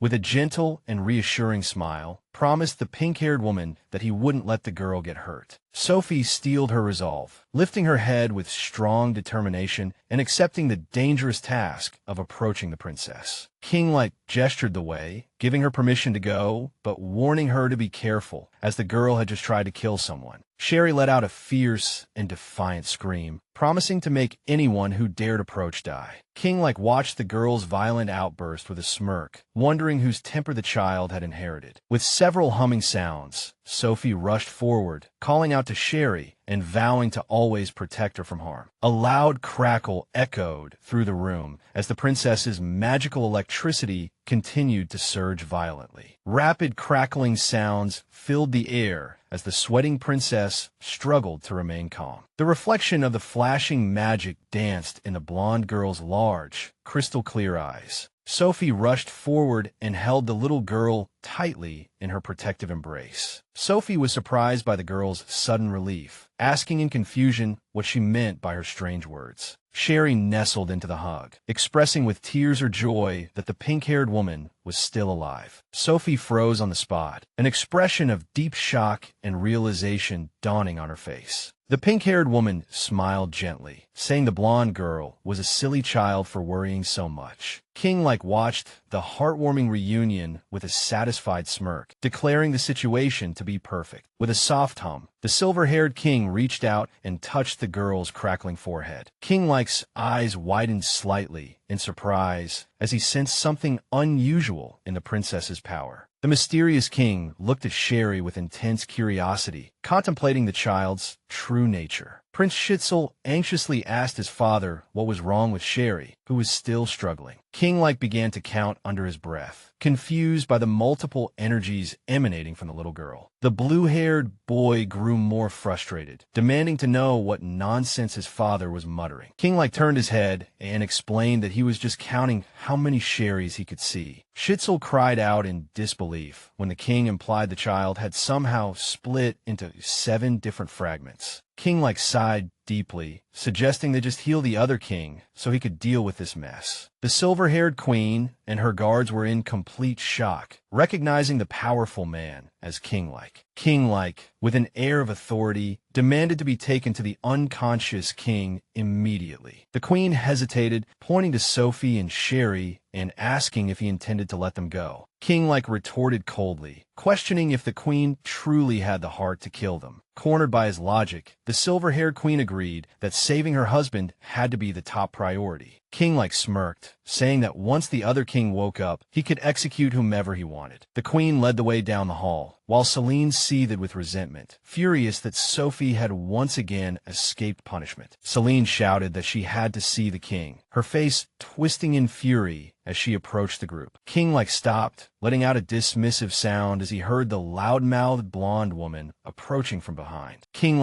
raised a crackling hand, ordering everyone to stand back while he began to cast his magic. A violent burst of bright light erupted, knocking over Celine and the guards who tried to interfere. With a massive roar, Celine was sent tumbling through the air by the force of the king's power. The scene shifts to a bedroom, where an unconscious brown-haired man lies under a purple blanket. King patted his son's head, telling him to go wait in the corner for a bit. Prince Schitzel looked up with a confused expression, asking why he had to stand in the corner. The silver-haired king gave a sly smile, explaining that he wanted the boy and Sheree to be alone together. Schitzel's face turned bright red as he yelled at his father for such a ridiculous suggestion. King leaned close to his son, winking playfully and teasing, if you know, you know. Sophie, holding the princess, watched the bickering king and prince with a look of pure and utter judgment. King turned to the pink-haired woman, suggesting she should also take this time to rest. Sophie blinked in confusion, completely caught off guard by the king's sudden hospitality. A strong wave of drowsiness suddenly hit her, and Sophie's eyelids began to feel heavy as she held the sleeping Sheree. King held out a hand, telling everyone to talk more with the princess after she woke up. With a sharp whoosh, a barrier of ice walls or energy shards suddenly enclosed the area. Sophie fell into a deep sleep on the floor, while Schitzel watched the magical whoosh in terror. The blue-haired boy yelled at his father, terrified by the sudden change in the room's atmosphere. King stood tall, calmly noting that everyone in the way was now sealed off. The king looked down at the unconscious man on the bed, his expression cold and unreadable. King called for someone named Moo to show themselves from their hiding place. A small, teary-eyed brown bull spirit peeked out from under the covers. The bull spirit cried out that it had been caught. King,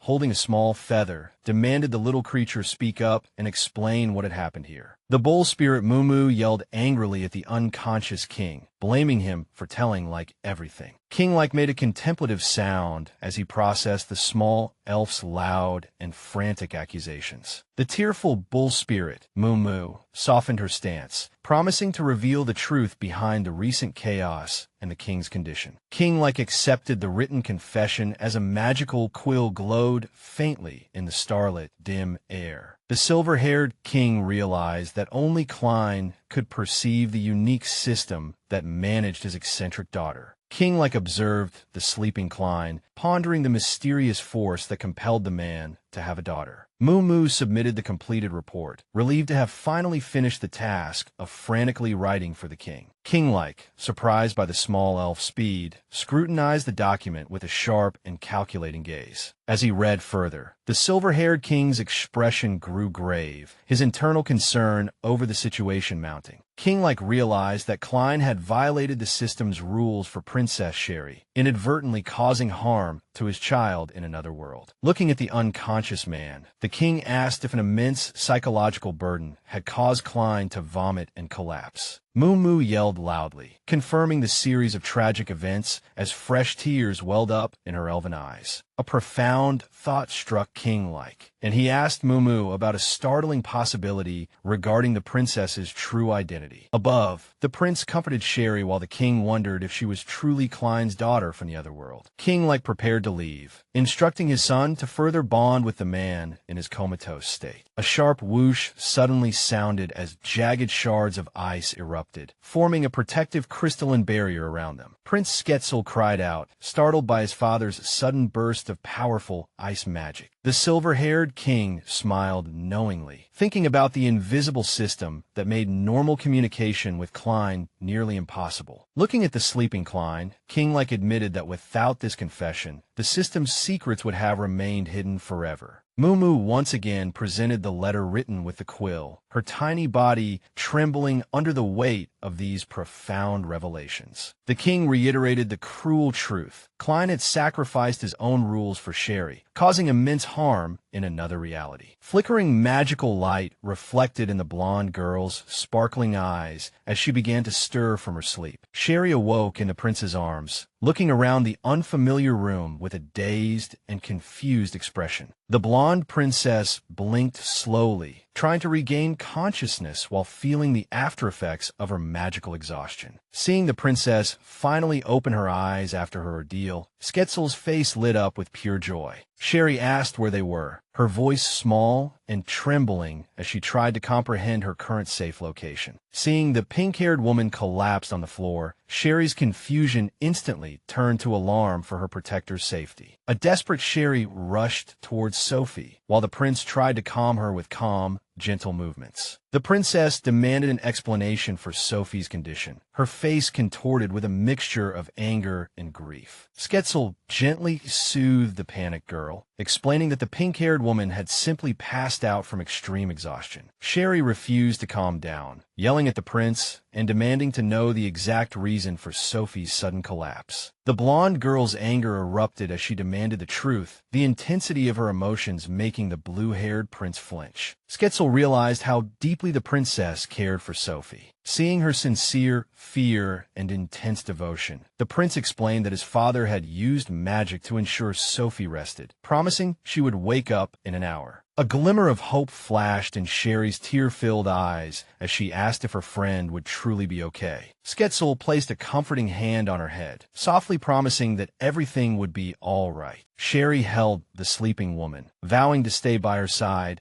and wait for her protector to finally awaken. Seeing her dedication, Sketzel asked if the princess was truly that fond of the kind, pink-haired woman. Sheree looked away with a melancholic yet honest expression, confirming her deep affection with just a quiet and certain yes. The princess gently cupped Sophie's face, her heart filled with overwhelming gratitude. Sheree made a heartbreaking admission, confessing that she often wished the pink-haired woman was her real mother. Prince Sketzel watched with a pained expression, his heart aching for the lonely princess's deep, unfulfilled longing. As the blonde girl was filled with resentment, Sketzel promised Sheree that his entire family would cherish her. Sheree stared at him with wide, shimmering eyes, her heart swelling at the sudden promise of sincere kindness. The blue-haired prince gave a brilliant smile, urging the princess to let go of her sadness and embrace hope. Sheree returned a tearful smile, finally feeling a sense of belonging after so much pain and isolation. Many caring figures surrounded the princess, and she realized she was finally loved by those around her. Sheree let out a cheer of pure joy, while a digital cat spirit celebrated its own strange success. A quick AWI sound came from the computer as the cat-like creature was comically pelted by a sudden rain of gold coins. The cat creature expressed its shock, wondering how the comatose king could still show such strong love for the princess. The scene briefly shifts, showing a series of other royal chronicles waiting to be discovered and explored. Back in the palace, Moo had a comical reaction, spitting up blood in utter shock. Moo yelled at King-like, claiming she would attack him if she could be seen or heard. King-like watched Moo and exclaimed aloud, wondering how such a small world could contain two different time travelers. The silver-haired king pondered his reasoning, noting the elf's obvious and intense anger at his logic. Moo screamed that everything was wrong, calling King like an idiot in her rage. The winged elf claimed that if she weren't a well-mannered girl cow, she would curse him. King decided to focus on waking Klein first, while Moo watched from the side with a sly, wicked grin. The king prepared to use magic, pointing out that they were now in his world. King questioned why Klein still cared so much for someone who belonged to a completely different world. Moo explained that Klein's love for his daughter in the modern world motivated him to complete difficult system tasks. A light bulb appeared over Moo's head as she realized she had a new plan for a prank. Moo gleefully prepared to add a prop to the awakening process to intensify Klein's suffering. The elf held 2 small vials, determined to punish Klein for defying another important system task. Moo explained that the blue potion would cause memory loss, while the red liquid would greatly intensify physical pain. Staring at the sleeping man, the elf worried about the consequences of pouring the wrong potion. A close-up shot showed Mumu holding a bottle of bubbling red liquid, sweating with intense concentration. Sheree asked Sophie if it was really possible to escape through the corridor they were currently walking through together. Sophie, holding a small hammer, flashed a brilliant and enthusiastic smile, looking ready for action and mischief. Sketzul suggested waiting for his father, shocked by Sophie's sudden and energetic recovery. Sophie rejected the idea, unwilling to wait for the prince's rude father to let them go. Sophie turned to the boy, reiterating that she didn't trust his father's timeline for releasing them. Sophie cheerfully encouraged Princess Sheree to join her, handing the little girl a small hammer tool of her own. Sheree cheered excitedly, thrilled at the prospect of tearing down the palace walls. A loud bang echoed as the blonde princess swung the hammer against the solid wall. Sheree, panting from the effort, asked Sophie if she was doing the destructive task correctly. Sophie advised the girl to use finesse, while Sketzul watched the chaotic lesson in complete confusion. Sheree apologized for her lack of experience and asked to try hammering again. Sophie encouraged her to keep chipping away at the wall, while Sketzul lamented that a princess shouldn't be learning such skills. Back in the bedroom, a series of sudden, loud impacts startled King-like and Mumu. King-like looked towards the source of the sound, confused by the strange noises echoing in the room. Mumu told the king to ignore the noise and focus on giving Klein the potion first. The elf leaned in with intense focus, whispering a final reminder to be extremely careful with the liquids. Startled by a sudden shout, Mumu accidentally spilled both potions all over Klein in a messy splash. A giant exclamation mark of frustration appeared as Mumu realized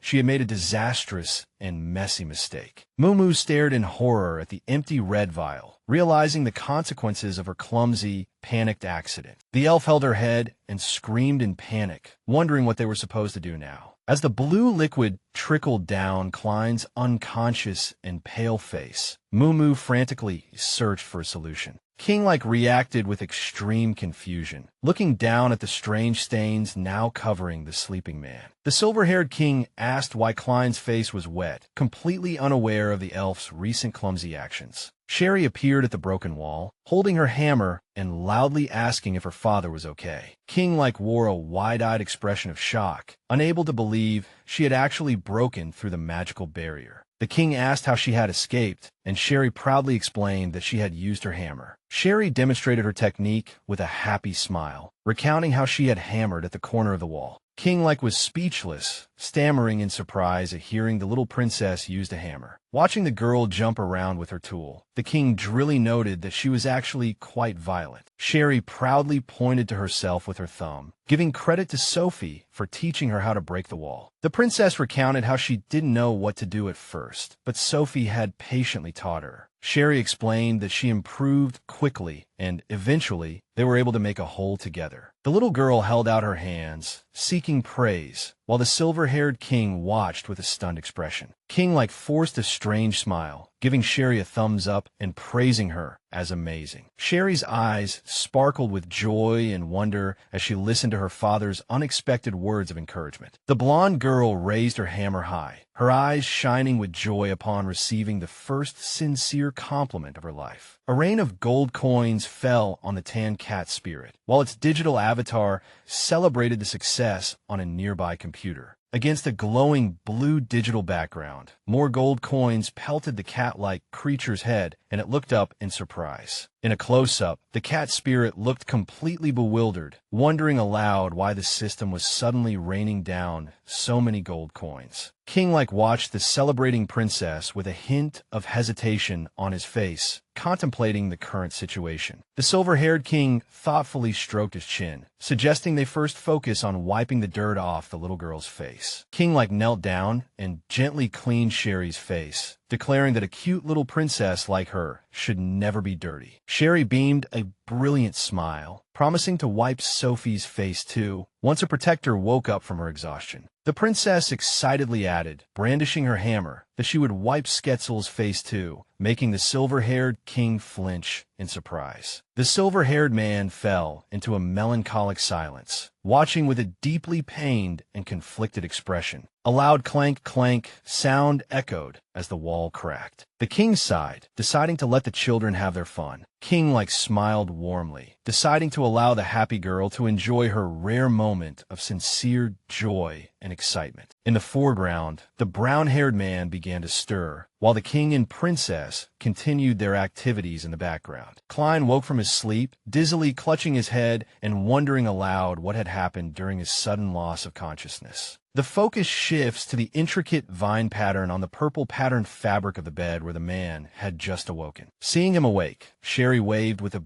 brilliant smile, cheering that her father had finally woken up after the long magical ordeal. The blonde girl leaped into the brown-haired man's arms with a joyful cry of "Papa," while he looked completely bewildered. Klein stared at the girl in utter confusion, questioning his identity as her father, as his current memories were still quite hazy. The shocked brown-haired man wondered when he'd had a daughter, his brain struggling to process her small, familiar presence. The winged bull spirit greeted its host, while Sheree buried her face in the seated man's chest in a tight hug. Klein demanded to know who the girl was, his confused glare making the winged elf break out in a cold sweat. Mumu realized with horror that the amnesia potion had worked perfectly, erasing Klein's memory of his own daughter. The elf feared in terror that Klein would kill her if he regained his memory and learned he had been made to forget. Klein grew impatient, asking why Mumu remained silent while he sat there being hugged tightly by a complete stranger. Mumu frantically explained Klein's family history, pointing to the sparkling and happy Sheree, and saying she was the only daughter among his 7 sons. Klein claimed to remember now, stroking his daughter's blonde hair, but he still seemed emotionally distant and physically tense. The winged elf was confused, wondering how the amnesia potion's effects could have worn off so quickly. Klein explained that the children were born automatically through the system, meaning he had never formed a real bond with their mothers. Mumu realized the short-term memory loss potion only targeted specific recent memories, rather than erasing Klein's entire life history. The elf noted that Klein's habit of skipping the consort cutscenes had left him with no connection to his various children. Klein simply acknowledged the cold fact, his eyes reflecting a profound lack of fatherly warmth for the girl. Back in her cat form, Mumu drank something gleefully, celebrating the huge fortune her host had earned by quickly completing the system task. As the gold coins began to disappear, a red warning screen flashed, announcing that the host was rapidly losing favorability points. The panicked cat-like creature wondered what had gone wrong to cause Sheree's favorability to suddenly drop after their success. Fearing for the host's life, the cat spirit decided to check on the situation before all the gold coins disappeared completely. Mumu found the group in the bedroom, confused by the seemingly sweet scene of Klein sitting with the princess hugging him. The elf wondered why such a touching hug would cause favorability to drop and noticed Klein's unsettlingly cold and distant gaze. Sheree looked up with wide, hopeful eyes, asking her father why he remained completely silent as she continued to hug him. Klein thought to himself that the hug was too tight and that he felt nothing, concluding that he had never liked her. King watched the father and daughter closely, questioning why the brown-haired man wasn't doting on his daughter as usual. The silver-haired king asked if Klein was still feeling unwell, noting the man's obvious discomfort and lack of affection. Klein looked up, beads of sweat on his face, his internal detachment from the child creating a heavy, awkward atmosphere. With a sudden thud and a sound of being thrown, Klein shouted that he had missed the king, roughly shoving the shocked princess aside. To the elf's horror, Klein threw his arms around King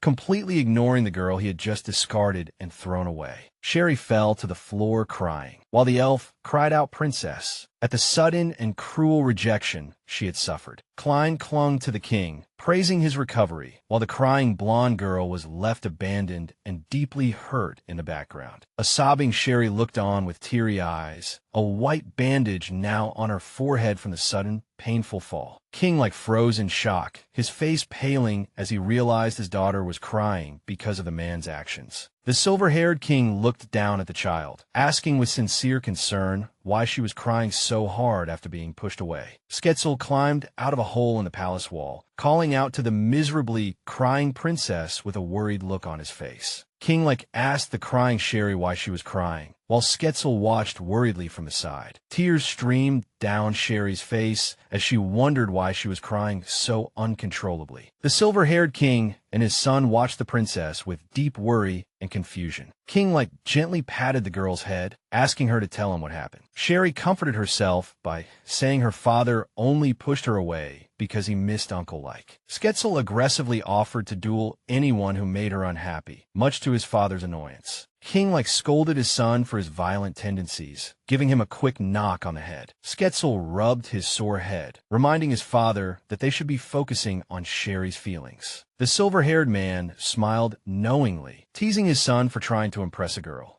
Continued to joke about his son's behavior, while Skezel responded with embarrassed and flailing anger. Sheree's tears vanished as she began to giggle at the comical interaction between the father and son. Skezel noticed her laughter, thinking to himself that the princess was truly beautiful when she smiled. The little girl smiled brightly as the men stood together in the grandly decorated room. Mumu scolded the brown-haired man for his cold behavior and for pushing the princess away. Klein grabbed the winged bull spirit, demanding an immediate and honest explanation for the current situation. The elf panicked internally, worried that her host had discovered she had been secretly drugged. Klein asked if Sheree was actually the child of Like and one of his own consorts. The brown-haired man continued to interrogate the sweating elf, his grip firm and his gaze sharp. Mumu was relieved that the host was still confused, but Klein noted a strange, lingering presence of the system. The elf turned into a cat to investigate the area around the suspicious man's head. Back in her bull form, Mumu felt a sudden emission of killing intent nearby and couldn't help but shudder. With a quick flipping sound, a magical pink arrow materialized in King Like's glowing hand. Klein approached the king, acknowledging that Sheree was safe now that everyone was fully awake. King Like announced that it was finally time for him and his son to go home. Skezel looked up in shock, clearly wanting to stay with the blonde princess a while longer. The king explained that they had to leave to defend the kingdom from a foreign threat. The blue-haired boy stood frozen in shock after hearing the news of an impending war. Like told his son to be quiet, warning him not to make Sheree worry about potentially losing her country. As the children exchanged a serious look, Skezel vowed to protect the princess and her father. Klein tried to stop the silver-haired king, expressing his desire to finally catch up. King-like, with a kind smile and a wave, promised they would meet again soon. The brown-haired man watched them leave, his expression unreadable as he accepted their farewell. Sheree watched her father closely, noting to herself that he had become unusually cold and distant. The princess reached out her hand, wondering if her father's strange behavior was simply due to his not yet healed injuries. The blonde girl smiled brightly, promising to stay by her father's side now that the guest had left. With a sharp pulling sound, Klein yanked his arm back, causing the girl to cry out. Mumu reacted with extreme alarm, yelling at her host and accusing him of continuing to reject the child. Klein thought to himself that the girl was a complete stranger and her closeness made him very uncomfortable. The winged elf demanded to know if the host realized how cruel and heartless his actions were. The brown-haired man clutched his head in frustration, completely lost and confused by the accusations. Mumu called him a scumbag, worried that the accidental double dose of potions had permanently altered his personality. The elf screamed in total panic, wondering how on earth they were going to clean up this mess. Klein dismissed the girl's tears, claiming that despite his obvious lack of affection, he hadn't done anything wrong. In her cat form, Mumu rushed towards the princess, determined to find the root of the evil. Sheree looked down in confusion as the tan cat spirit approached with intense focus. The cat spirit warned the girl that something was very seriously and dangerously wrong with her father. Sheree's eyes widened in realization, confirming her suspicions that her father had changed. The tan cat spirit explained its theory that an evil system had infected the host's brain. The terrified little princess gasped at the thought of an evil system taking over her father. Sheree asked if other systems truly existed in this world, besides the one she was familiar with. Sheree clenched her fists in terror, asking if her father was really being harmed right now. The tan cat's spirit confirmed her fears, standing firm and ready to explain the situation further. Moo revealed that she and her girlfriend had concluded that another system must be interfering with her host's brain. With a sudden poof, the cat spirit pulled out a giant hammer, preparing to capture the evil intruder. Back in her winged bull form, Moo looked incredibly determined to protect her host from the unseen threat. The elf looked around in a panic, suddenly overwhelmed by a heavy and shockingly terrifying killing intent from nearby.